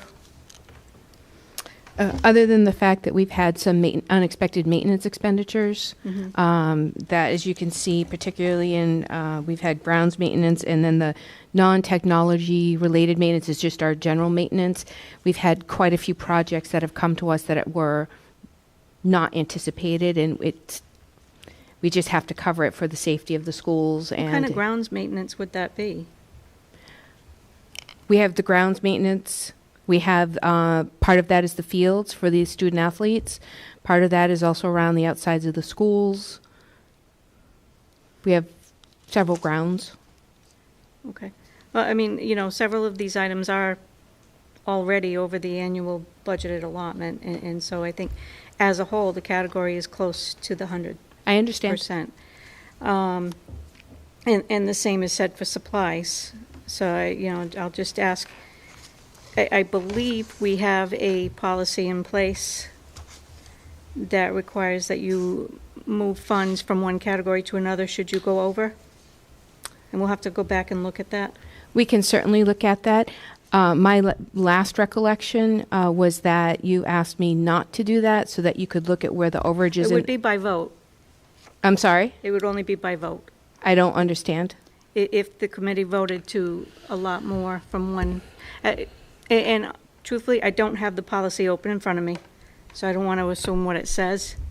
But I think that there has to be some kind of recognition when you go over a category. And I don't know what the threshold of that is off the top of my head, but it's just something that we can maybe look at for next month. Okay, so I want to clarify, though. You had asked me not to make those adjustments. Not on your own, no. But we can talk about what the, and again, we'll have to go back to the policy and see what it tells us is the requirement. I know there is some kind of school committee action to be taken should categories go over their annual allotment. We weren't necessarily going to watch line by line, but that if a category came over there was an action that had to be, that kicks in. Okay, we can certainly look at it. That is not my recollection, based on our past conversations. Okay. And that you had asked, or the And committee again, had asked. let's look at the policy, and because honestly, I can't speak to it. Okay. I don't know the detail. I think what Diana's suggesting is that we have to, the committee at some point has to make a decision about moving money from one line item to another, not necessarily to have you do that, but that's sort of, something that we're supposed to be responsible for. And at least a recognition of it. And that, this is valuable presented this way because we know where the budget is over and where it's under, and if you meet a point where you are not able to cover your losses from one item to another, then that's got statutory implications. And just to be clear, we're nowhere at the bottom line level. Right. Yeah, we're We nowhere are near. still well under the 75% where we would need to be by Right. March 31st. So I just want to make that clear. I'm not saying that at all. Okay. Anything else, Dan? Nope. Thank you. Okay. I don't have any questions or comments, but thank you, Amy. Okay, you're welcome. And any comments or questions from our administrators, either on Zoom or present? Okay. I don't have any comments. Thank you. Oh, sorry, did I not call on you? Mr. DeGotis? Very quiet. As far away. That's a good policy. All right, so we are up to item I, the FY23 budget. Dr. Sanchioni? Thank you, Mr. Chairman. I'm going to bring up a presentation, update you where we are in FY23, and ask for your consideration on how we're going to balance our budget this year. So this is the entire budget presentation. I want to just skip through what you already know and bring it here. So here's how we stand today. We had shown you way back at the beginning of the year a level service budget necessary at 35, and I'll use round numbers, 35 million. To remind the committee what a level service budget is. No new staff, just moving everyone forward 1 year with contractual increases, putting in strategic increases for energy, special education, transportation, not adding any new programs, not adding any new technology, nothing. Just moving basically the district forward with our mandated increases. And to do that, we needed $35 million. Town appropriated 4%. We're very grateful for that. Thank you for their consideration and understanding the needs of the Tiverton Public Schools. And that brought the budget to 33.5. We're expecting a slight increase in state aid of about 88,000. So when you take the total, when you add up the 33.5 to 88, we're $1.4 million below a level service budget. As you know, the last 2 years to balance, we've had to go back and make significant cuts to personnel, to all of our expense accounts, all to our maintenance accounts. And hopefully this year we have a better plan than having to cut things. So the first thing I'm going to recommend to the committee is we have ESSER 3 funds. Can't hear? Okay, I'll put it right there. Using ESSER 3 funds, we have to use $747,377 of ESSER 3 to cover these positions that are currently in our operating budget. So rather than cutting positions, having them covered by ESSER 3 funds. I recognize ESSER 3 is a one-time revenue, but we have this structural deficit. We continue to need to figure out ways to overcome that. But these positions are, if we didn't have to cut, or if we had enough revenue, these are the positions that ESSER 3 would be covering. These are the positions that we use to address academic loss. And you can see the positions are up there, specialists in reading, math, and so forth. So that's one way to cut into that 1.4. If you were to do that and allocate that $747,377 from ESSER 3, your balance then, again, getting at a level service budget would be $685,658. Now, at your disposal on July 1st, we're predicting that you'll have Medicaid to $504,000 and a fund balance of $729,000. So you could allocate, excuse me, the $685 from portions of those two accounts. It would still leave you approximately $500,000 in revenue moving into the new year in case we had some kind of emergency and so forth. So it's not depleting these accounts totally as we've done in the past. And that is the way to, what I'm recommending to you this evening is the way to balance our budget. But I do want to share with the committee this last slide. So as you know, ESSER 3 was designed for two purposes: to overcome learning loss as a result of the pandemic and also to overcome trauma. If I train your eyes down to what's in blue, these are things you've already approved. And so we use this money to enhance our educational offerings to our students. So we're going to update the science curriculum at the middle school. We installed these Z-Space, what we call AR/VR labs, one at the high school, one at the middle school. We accounted for the raise that were provided across the board at Council 94 and to NEA. We are upgrading the high school English curriculum, which was required by RIDE. And we covered a math specialist this year. As you notice, I have FY22 there. At Fort Barton. And again, these are all items that look familiar to you. These were approved earlier in the year. What's above in black is the way we'd like to use the remainder of the ESSER 3 funds to do what the intended purpose was, which is to overcome trauma and continue to augment our academic offerings. So working with all the administrators in the district, our recommendation is to add a guidance counselor to the high school. At one time, the high school had 3.5 counselors. They're down to 2.5. This would bring them back to 3. So it'd still be below the level they were at 3 years ago, but certainly 3 full-time counselors would be ideal to address the student needs at the high school. We want to add an adjustment counselor at the middle school. Again, we're seeing that our 5th through 8th graders, that time in a student's age where they go through a lot of changes physically, emotionally, we want to provide a little more help for those kids down there. And in connection to that, if you just go down a couple positions, a middle school special ed teacher. And this position, our middle school administration is putting together a program to help kids who need academic support, who could be in special ed and outside special ed. So we're looking for a teacher who's certified in special education, but is able to help all kids. So we're not going to just target special ed kids, we're going to target all kids. A math coach 5 through 12, this is critically necessary. We need to align our math curriculum. You've seen our scores and some of our results in the past. We feel like we truly could augment that if we had a math specialist here who is going to go in and coach our teachers, look at our curriculum, look at our results, be able to make recommendations on how to enhance that, and work with our staff on developing their skills. And then lastly, basically following the same pattern, we want to hire a special ed coordinator for grades 5 through 12 to align special ed services for those 8 years of our students' education, to work with parents, to make them have a familiar person who's always going to be working with them. This person would also do some academic testing on our part, but also would be involved with supervising and evaluating our special ed staff at the middle school and at the high school. So using ESSER 3 partly to do what it was intended to do, to overcome academic loss and to address the trauma of the pandemic, to really augment our educational program with the things in blue that we'd like to add there.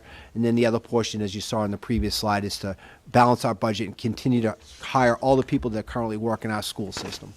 So that's our recommendation, to close that $1.4 million gap, and I'll stop there and hear your reaction. So, Peter, I'm having a little bit of difficulty following you. So, if you go back a couple slides. There, okay.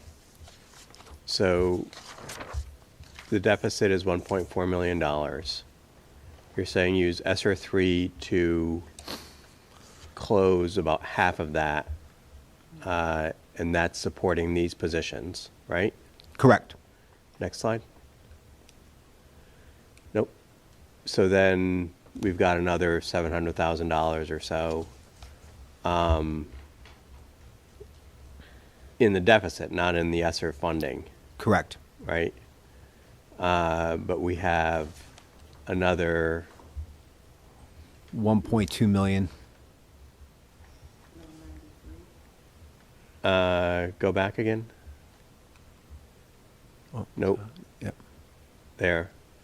So you've got another $700,000 in ESSER deficit to overcome or to close, right? So the deficit's 1.4 million.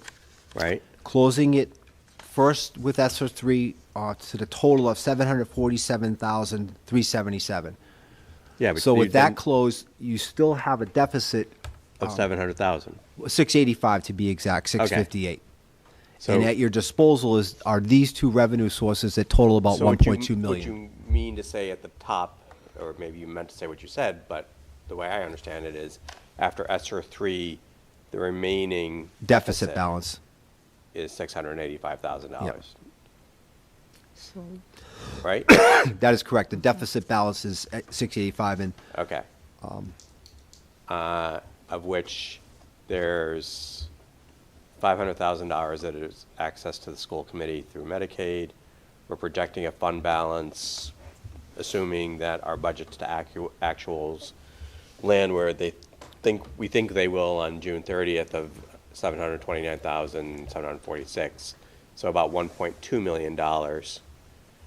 And so if we then needed to close the remaining $685,000 in deficit, we would have about $500,000 left, roughly speaking. Correct? that is correct. Okay. Actually, go back to the slide before this again. And I hope maybe I'm giving some other people clarity as I'm trying to gain it here too. What's the total amount of ESSER money available to us? Is it just $747,000? No, it's that was more amount than- plus the amount that's on this page here, the 993. Okay. So the total available money from ESSER is about 1.6 million. Correct. That's okay. That's the number I had in my head.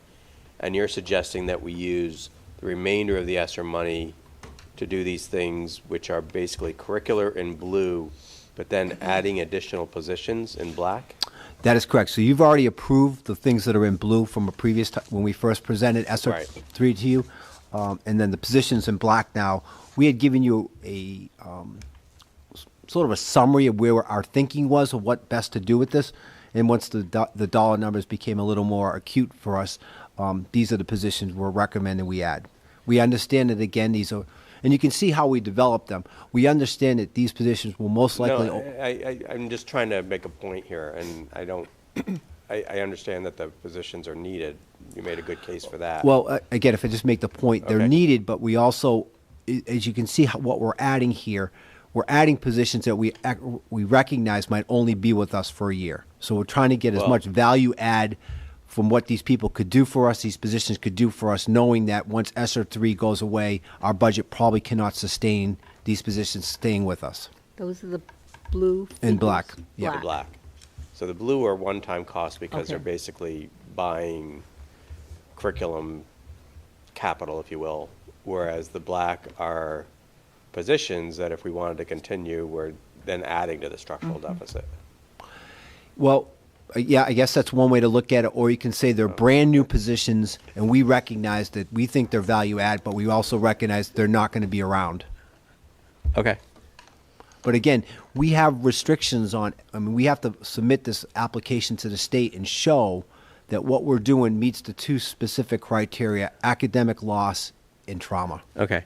And there was some discussion at one point that some of the money could be distributed over a couple different fiscal years. That Is that correct. still true? Yeah, that is. Okay. All right. That's my question. And what's the total of the black? I came up to about 500,000 maybe?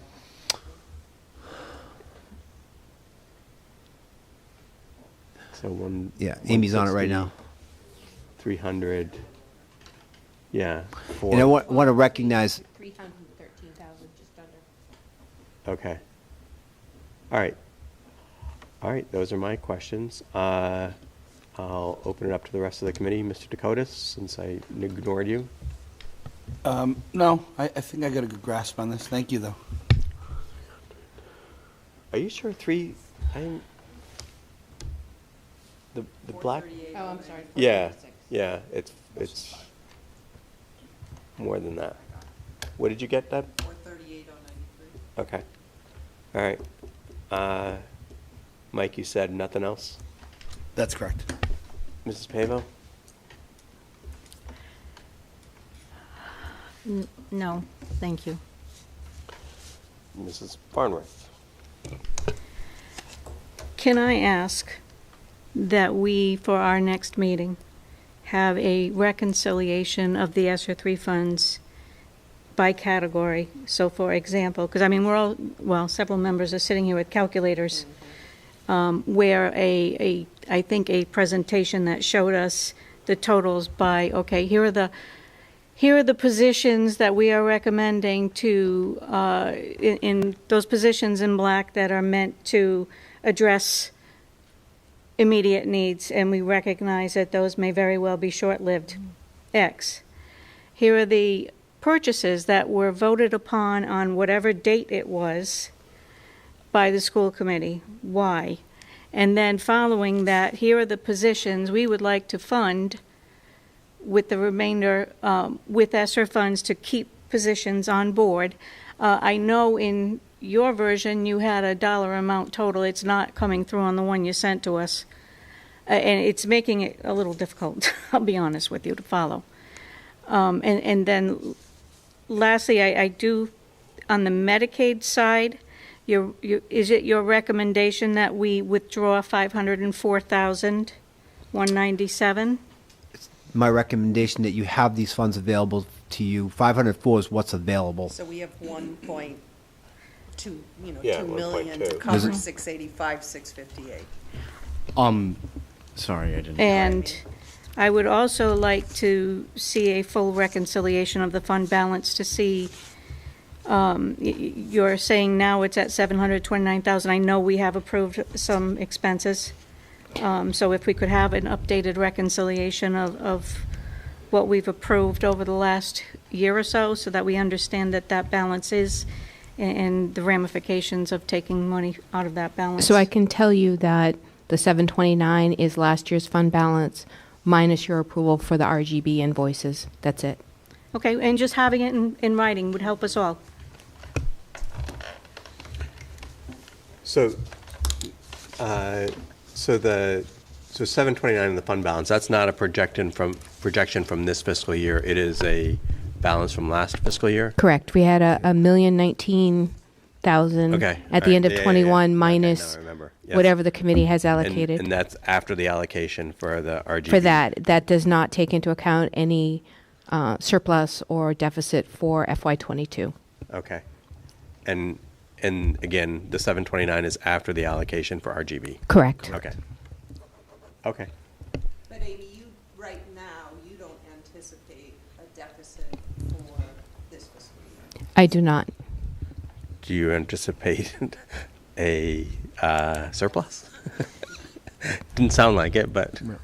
So at this time, no. Yeah.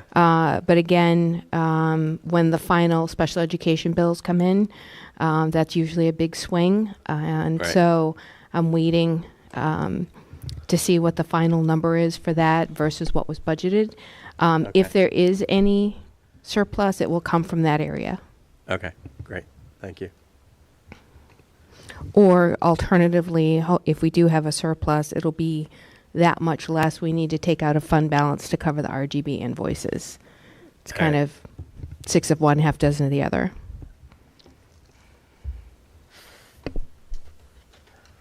You look like you want to say something. For my turn. Oh, I didn't call on you already? Are you done, Diane? For the moment. Mrs. Palish? So my concern is, so adding the positions that you want to keep and the positions that you want to add, albeit you are, certainly acknowledging that you believe they'll be temporary. That's 1.9 million. And even if we got 4% again next year, that's what, another million? And It would, if we got 4% next year and we had no other increases in cost, it would Yeah, it's like just about about, it would, it's 'Cause more it like was $1 million this year. It's 1.3, I just calculated Yeah. it. So my concern is that. So I know you know this, and thanks for the lead. It's the same structural deficit, right? It's the same thing we've been battling for 5 years. You just have the opportunity this year to cover it differently than you have the last 2 years where you've been cutting staff. And, and our staff's been through a lot with this pandemic. They've done an amazing job. You've seen some of the results that we've been producing. We don't want to lay any... Which is why we insisted on using some of our money for increases. Right, that exactly. they so desperately And so we don't want to lay anyone off. So that's half of ESSER 3. And again, the restrictions we have is we've also got to show some money allocated for enhanced curriculum and enhanced education opportunities, which is why we sort of minimize it there. As you can see, the positions in black. If you want us to modify it more, we can. But there is a spirit to ESSER 3 that we need to live up to. Because I just look at and I say, well, if we have 1.2 and let's say it's status quo and we end up only having to cover the 685, that leaves us about 500. You really should never go below that. I mean, it's probably too low even Yep. for It's our too low. budget. And I do get concerned with the Dr. Larkin's point that even if we ask for 4% again next year, though at 1.3,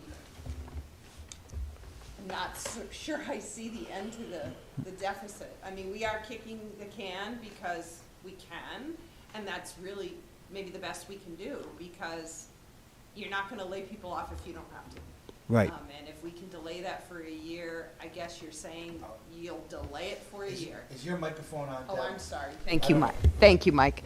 So you're saying that basically, you get it. You understand these are one-time positions, and you are choosing to delay it for a year, knowing that you may have to make some tough decisions next year. Right. You folks have made these tough decisions the last 2 years. And this is, luckily an opportunity not to have to lay people off. We don't want to. I mean, we've cut, as you know, we've cut programs. We've reduced services to our students. It's not the same education system that we were 4 years ago. We don't want to make it any less than what it is right now. And I mean, we certainly couldn't have predicted ESSER coming along, so I guess it's possible some other grant or revenue stream could come along at some point. But I feel like what we're kind of doing is, well, we know we have a structural deficit. We don't really know how to close it, but we're going to delay it because we can, and we can't afford to cut anybody. That. Well said. Okay.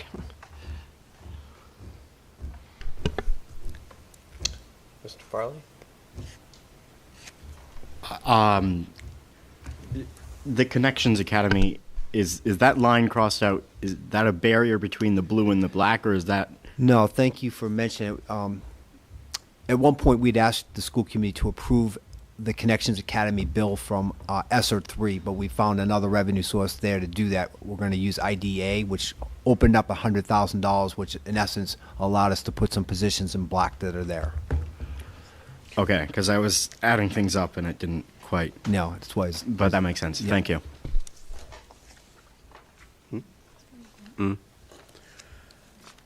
So, and is Connections Academy continuing past this year?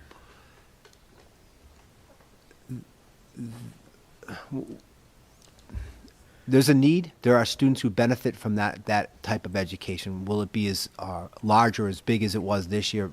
Most likely not. Our budget would not be able to sustain that. Well, that was, so that, and correct me if I don't have this right, but that was something that was made available to students, basically whoever wanted it, who were still uncomfortable coming back to school in the setting of the pandemic. Yeah, I wouldn't say whoever wanted it. There had to be a documented. No. Yeah, they correct. It wasn't just a free for all. It was a right, but it was an adjustment adjustment building period. or a building principal recommendation, and then approval by you. Correct. Correct. All right. How much do you anticipate having that? How much more money do you anticipate expending on that in the next year?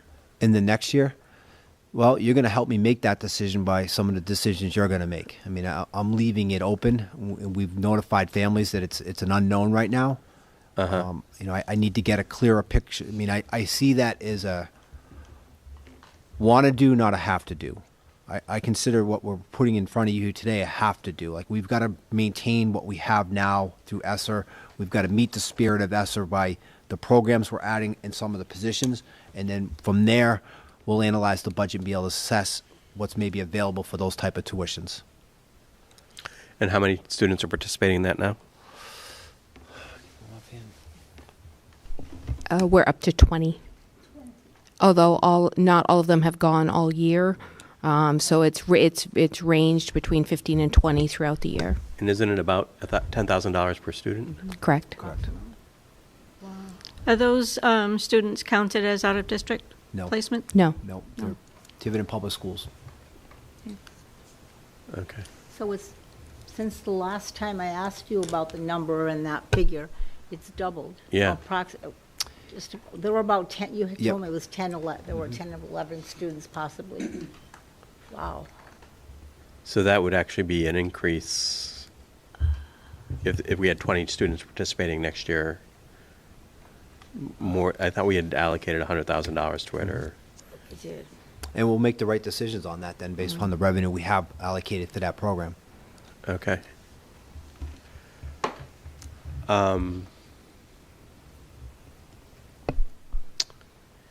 So you are looking for a vote tonight? Well, there's two things at play here that are really important for the committee to understand. The first is if you're, and you can maybe parcel this out, I understand Ms. Fonworth's made a request for some more information. If you concur on this part of the spending right here, we have a June 1st deadline if we were going to lay anyone off. And I think our Right. staff, it would be positive for us to possibly accept this recommendation so that no one gets laid off. That would be the first part.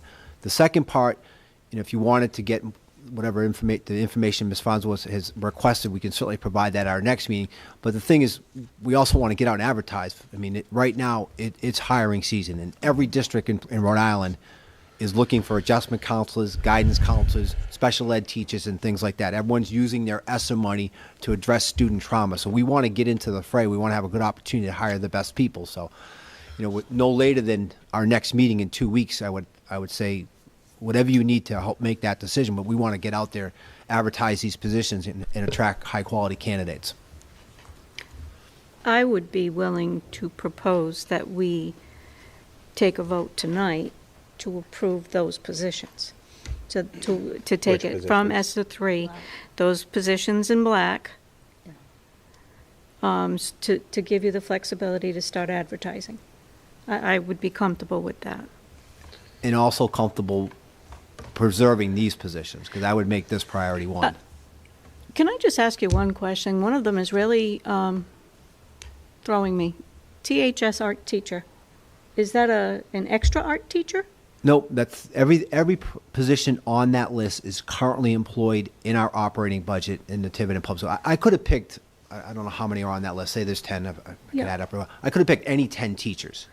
The reason I created the list this way is those positions you've seen before as possible cuts. So I'm trying to make a connection. If we were reversed right now, we didn't have ESSER, those positions would be the one on the table. All right. So basically, with the budget that was passed by the Budget Committee, we preserve everything short of this $1.4 million. Those positions come out of the $1.4 million. So we did not close it. I understand that. My question is more, how many art teachers do we have at the high school? 2. So this would cut that staff in half. You'd be down to 1? Down to 1. You wouldn't be able to service the students. Right. I would recommend other cuts before that, I'll be honest with you. But it's not a discussion we have to have if we approve this today. Right. So I'm going to make one comment, then I guess I'll ask and see if somebody wants to make a motion. I think we should probably break this up a little bit into 3 different votes where we can approve this. We can say, okay, we can decide to close the other part of the deficit with Medicaid and fund balance money, and then we can take up the issue of adding positions through ESSER funding. I think that's good. Okay. And we can vote on all 3 of them tonight, or we can vote on 2 of them, or take them, all of them can be taken up again at our meeting on May 10th. I'm going to start to make the motion that we use ESSER 3 funds to cover the 747,377 positions as we see before us. I'll second. So is there any additional discussion? Mrs. Favor? Just a question. If we approve this list tonight, the black list, those positions won't change. Those would be the positions that remain. Mm-hmm. Thank you.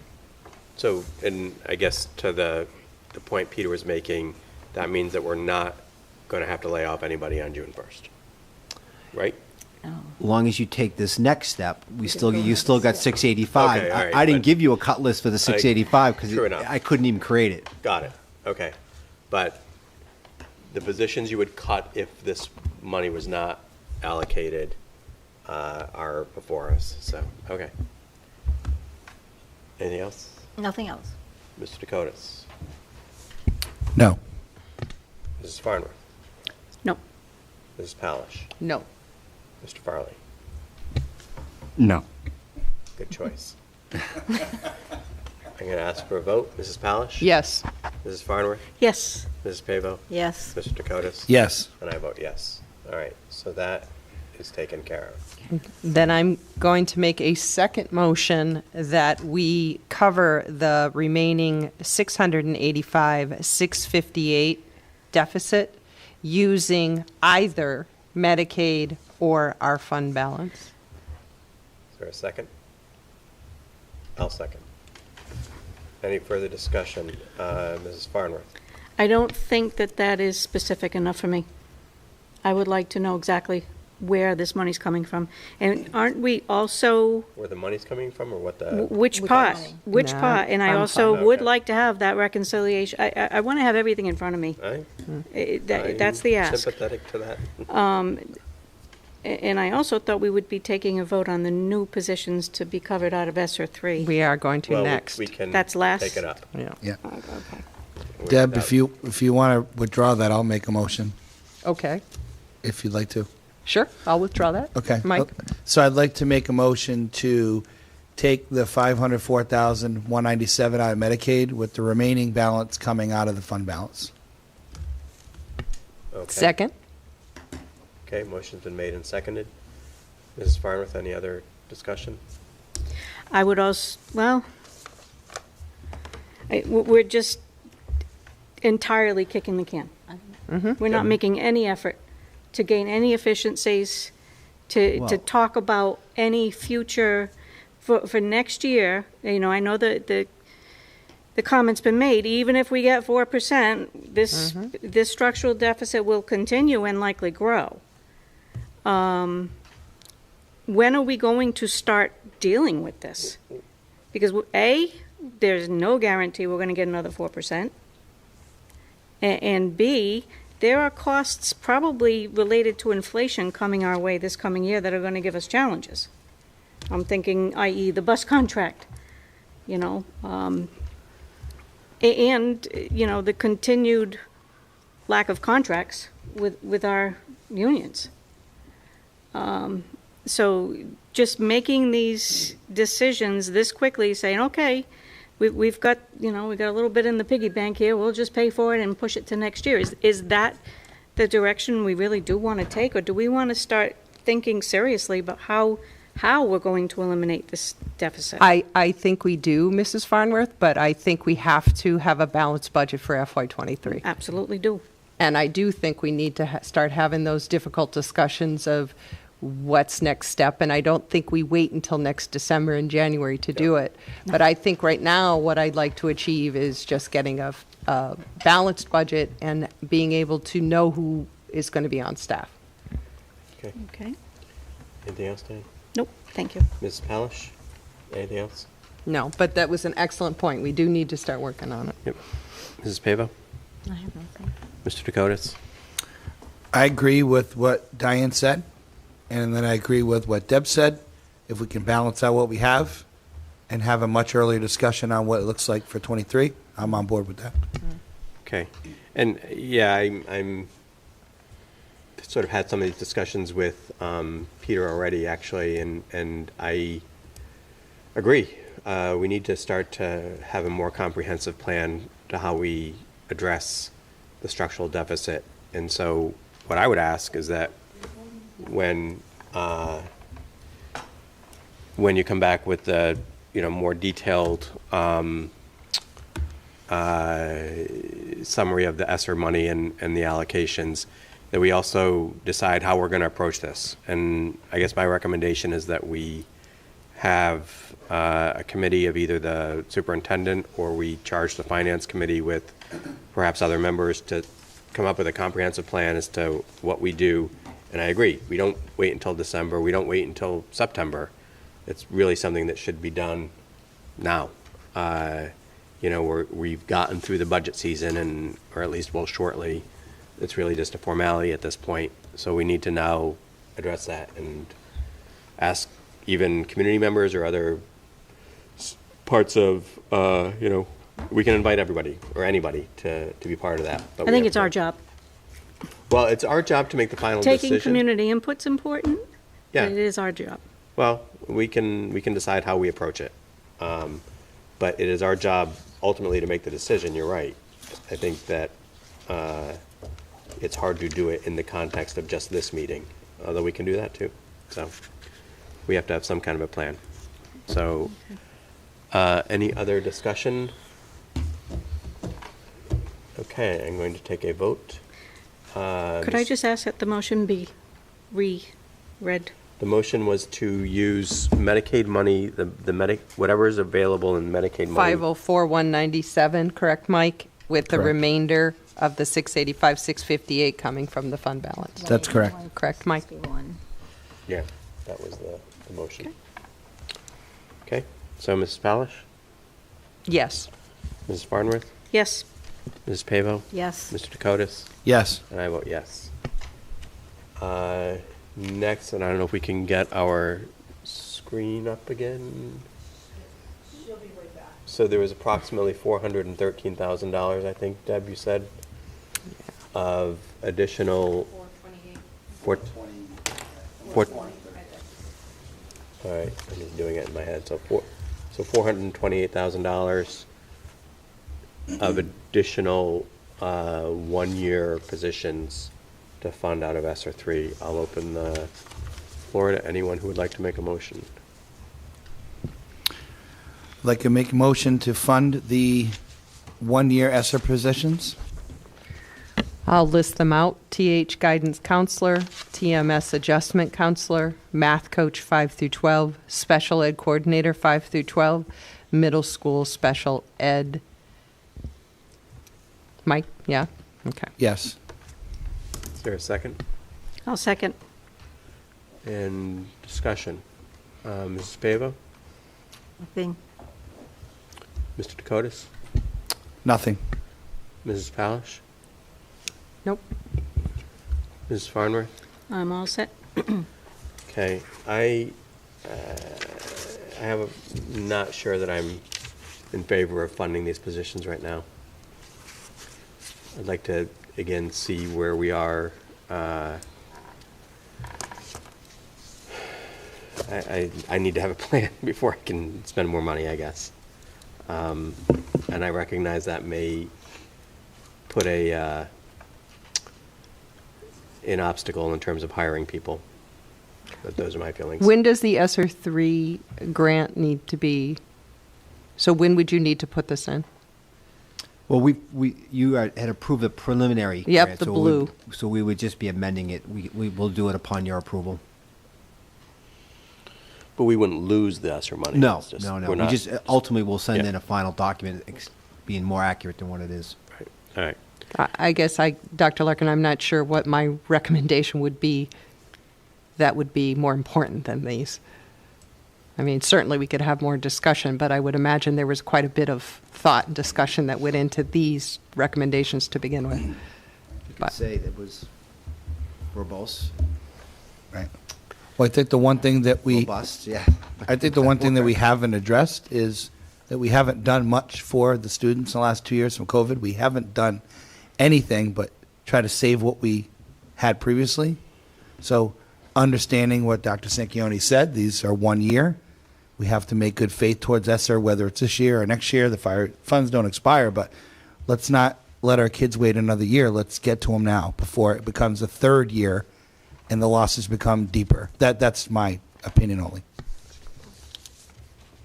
Okay. I'm going to ask for a vote. Mrs. Pavo? Yes. Mr. Dakotas? Yes. Mrs. Palish? Yes. Mrs. Farnworth? Yes. All right, I will not block consensus. I'll vote yes.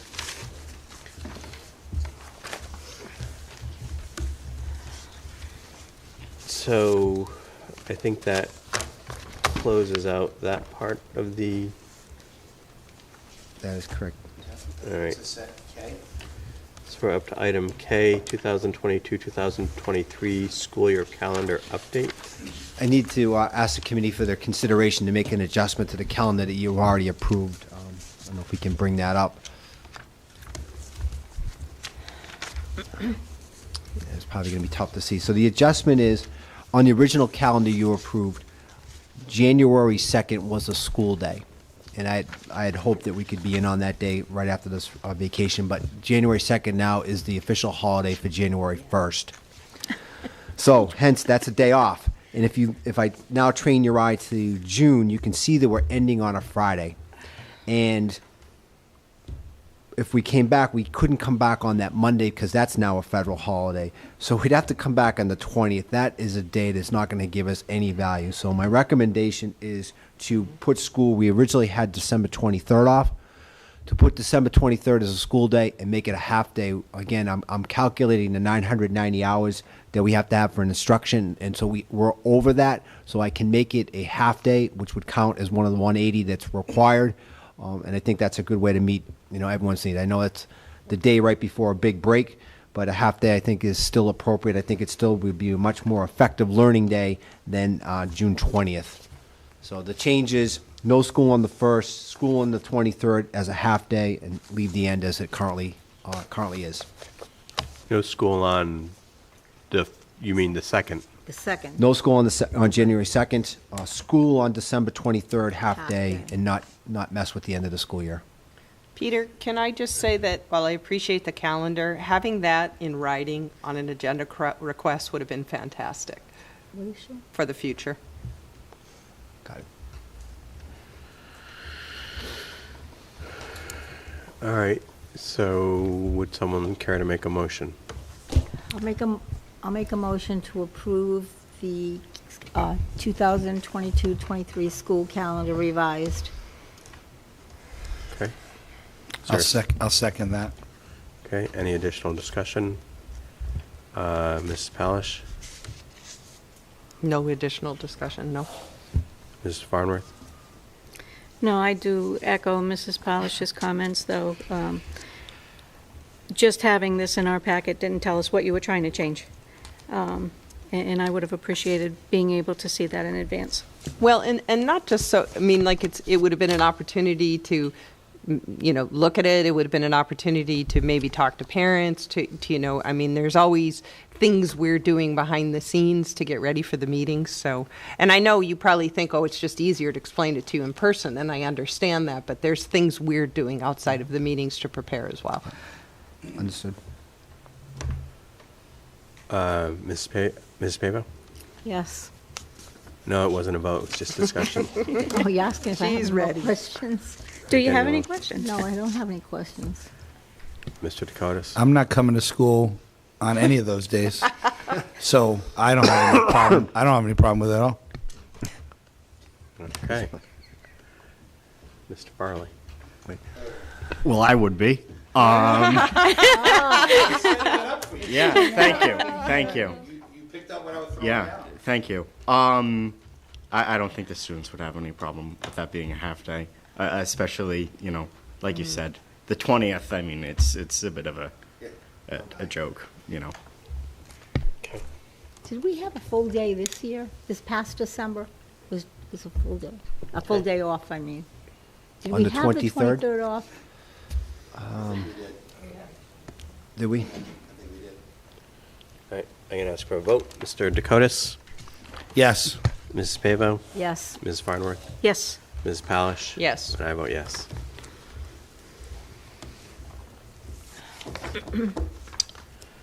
Item L, possible vote donation from Tiverton Power for middle school softball field.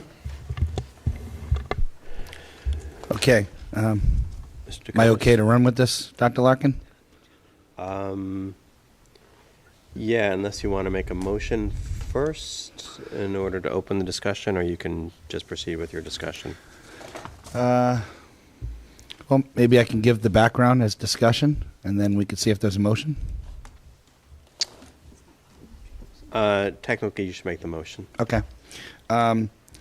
Okay. I'd like to make a motion to accept $12,000 from Tiverton Power via the town council to finish the Tiverton Middle School softball field.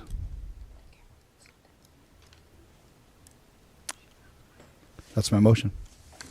Okay, is there a second? I'll second for purposes of discussion. Mr. Dakotas, go ahead.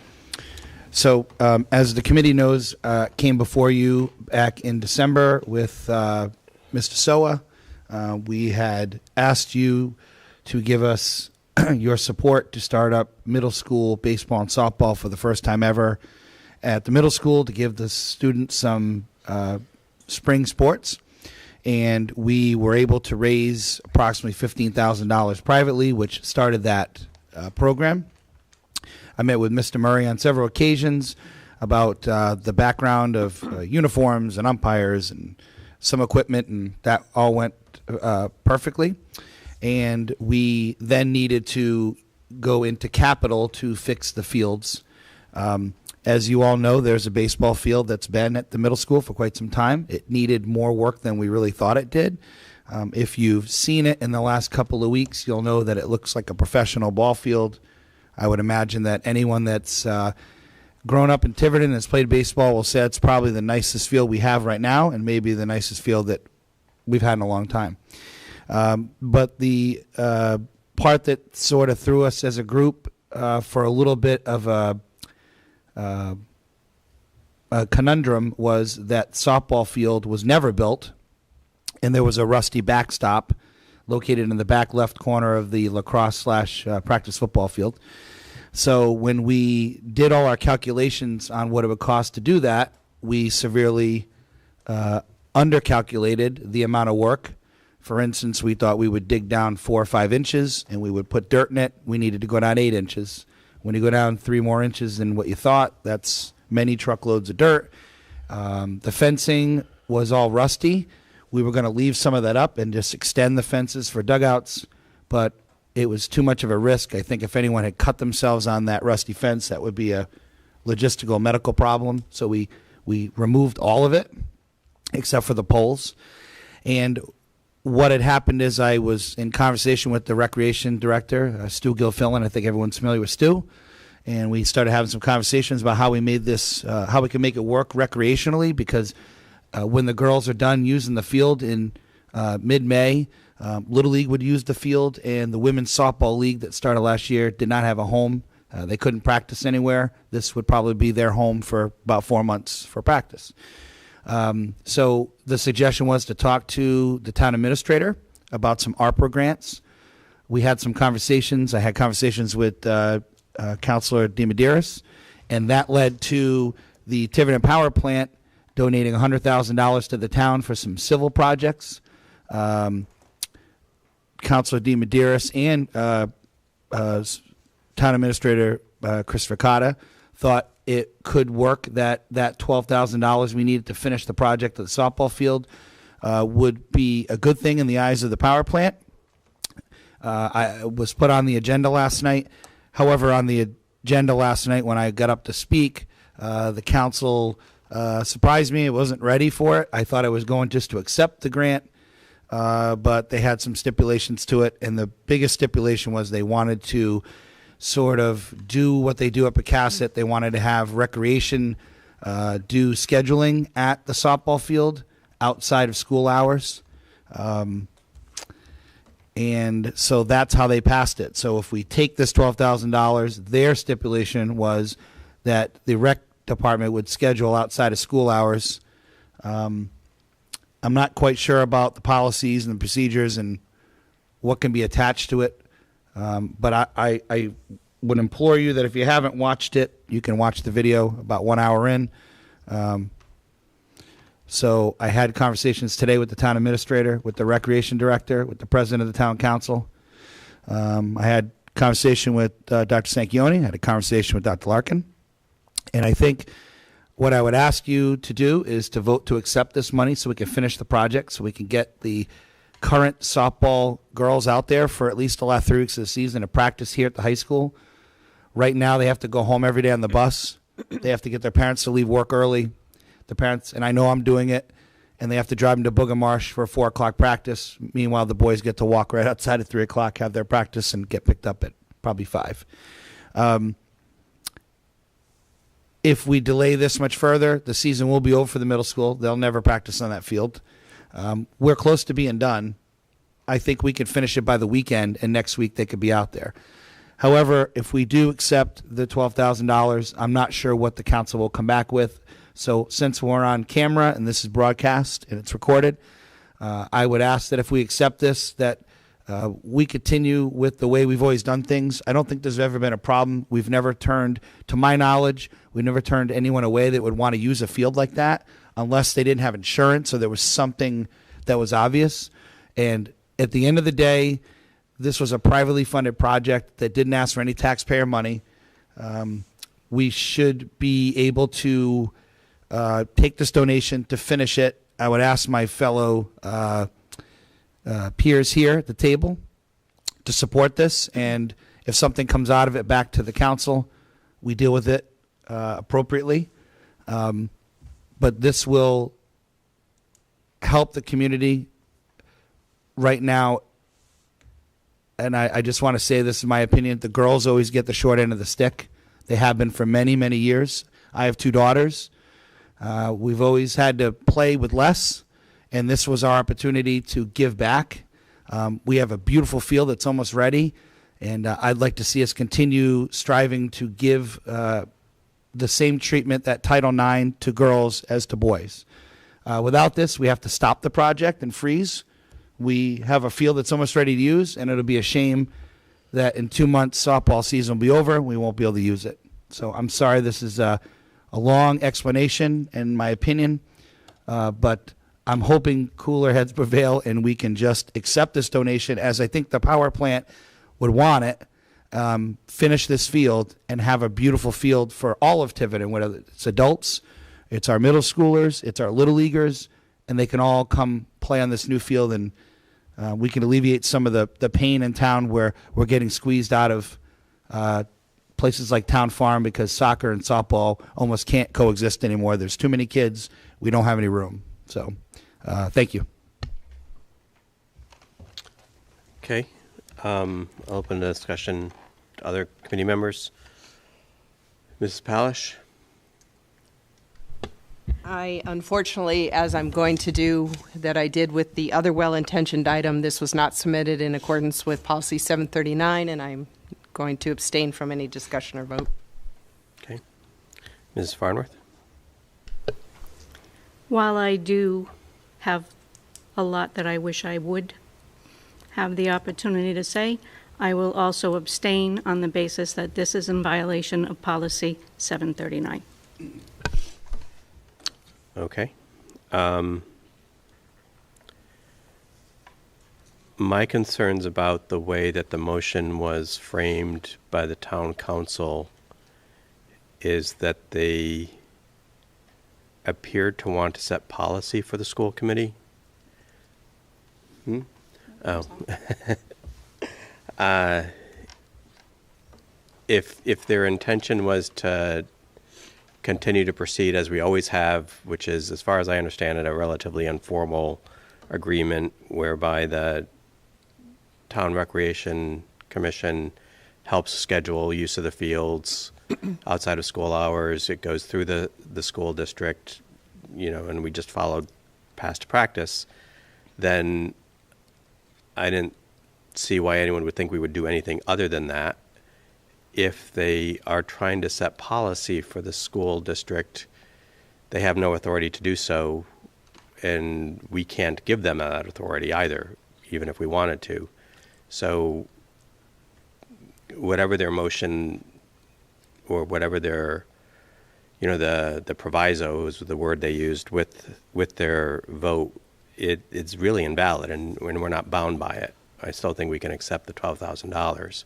I certainly don't see us as being required to comply with something that they are creating as a policy for us. And the schools, we do have policy, and the schools have always been very open. And I know this both from the point of view of being a school committee member, but also as a parent involved in soccer and Cub Scouts and Boy Scouts and baseball as well, that school districts has always been very welcoming to the community to use the grounds because they are owned by the town and we're all one community. So I was a little disappointed at some of the questioning, the lines of questioning, and part of a couple of the council members in one particular described this as underhanded on our part.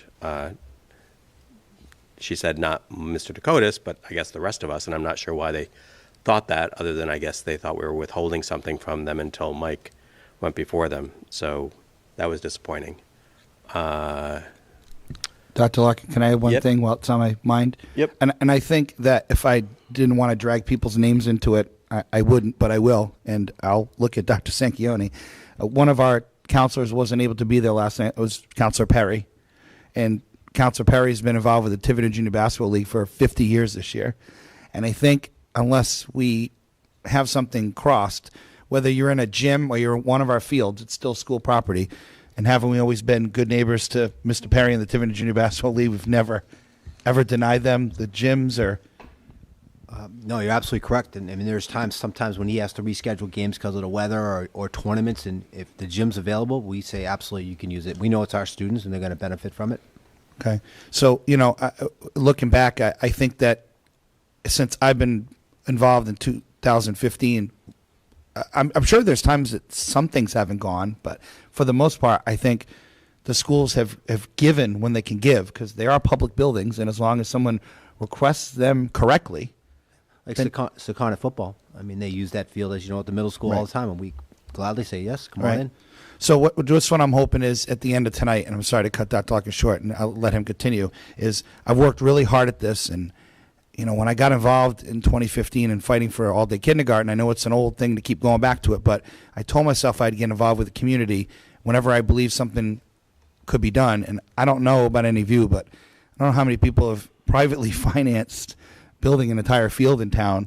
We're getting all the labor donated to us. I don't know if you guys understand, labor is not free. Our teachers don't teach for free. I don't work for free. None of you probably work for free.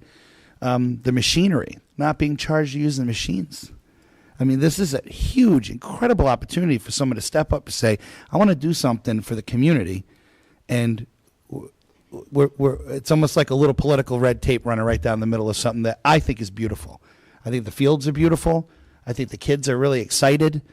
And I think when we get some of our little leaguers up there, and even when our women, adult women, go up there to practice on a field they can call their own, they don't have to be shoved in some corner they were practicing on the baseball field last year. So anyway, I'm sorry, Dr. Larkin, but I appreciate the time.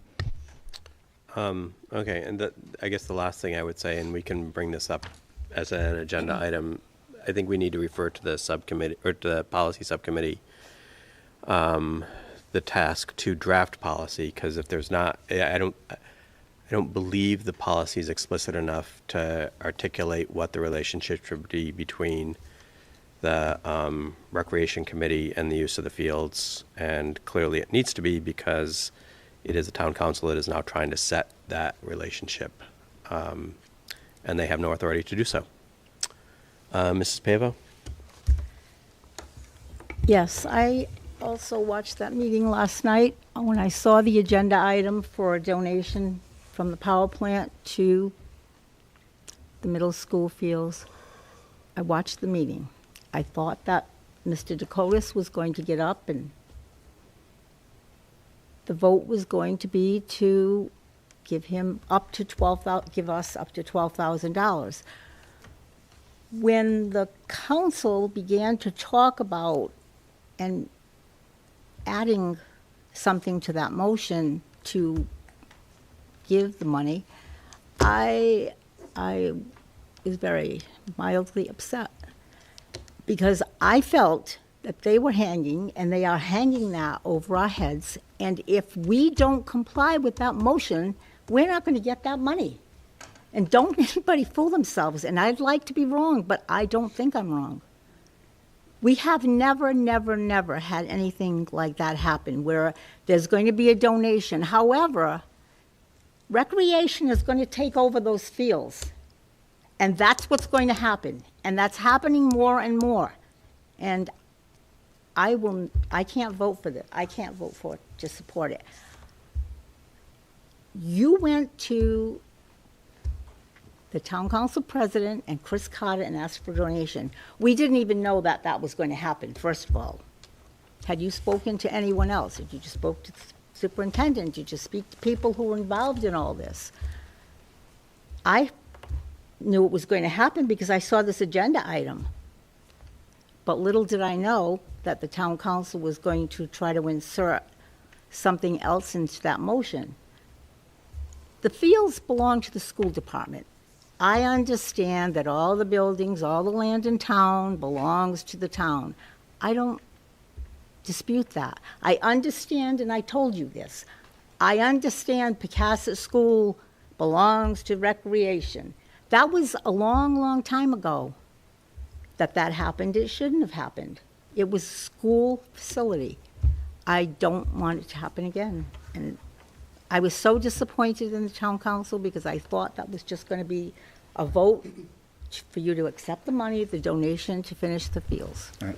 And I do want to let you know that Dr. Sanquioni did know what was going on, been keeping him informed every step of the way. And please don't take this the wrong way. Councilor DiMedeiros wasn't there last night. No, she wasn't. She was grateful to come up with this plan to offer this money. So I don't want this to seem like it's something that's not grateful, because it is.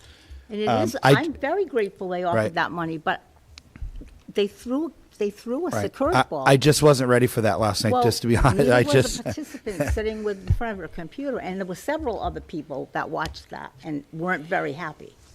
So Well- it'll go to a vote, and it'll fall where it falls.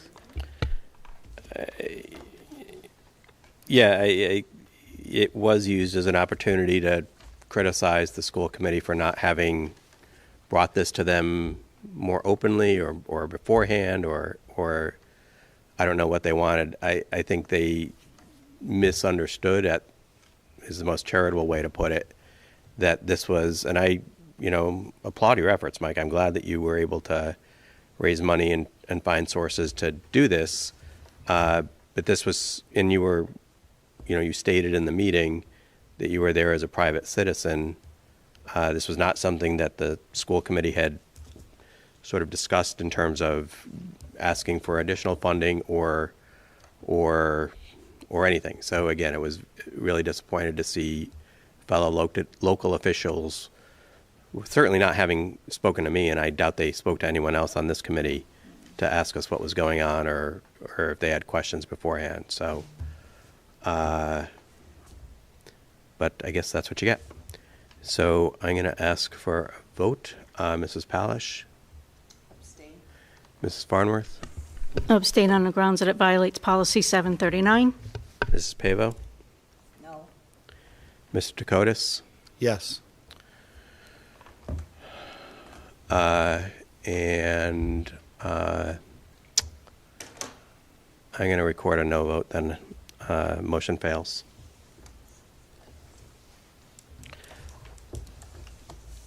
I would like to add this to our May 10th meeting, however. And again, we can add to the May 10th meeting as well a referral to the policy committee to draft policy to govern this issue. So future meetings, we're up to item 7.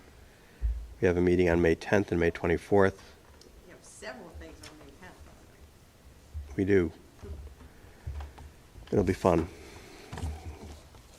I'm going to ask for motion to move into executive session under Rhode Island General Law 42465A2, legal advice and related discussion pertaining to RGB contract and legal advice litigation contract for administrator, director of technology. So moved. Second. Ask for a roll call vote. Mr. Dakotas? Yes. Mrs. Pavo? Yes.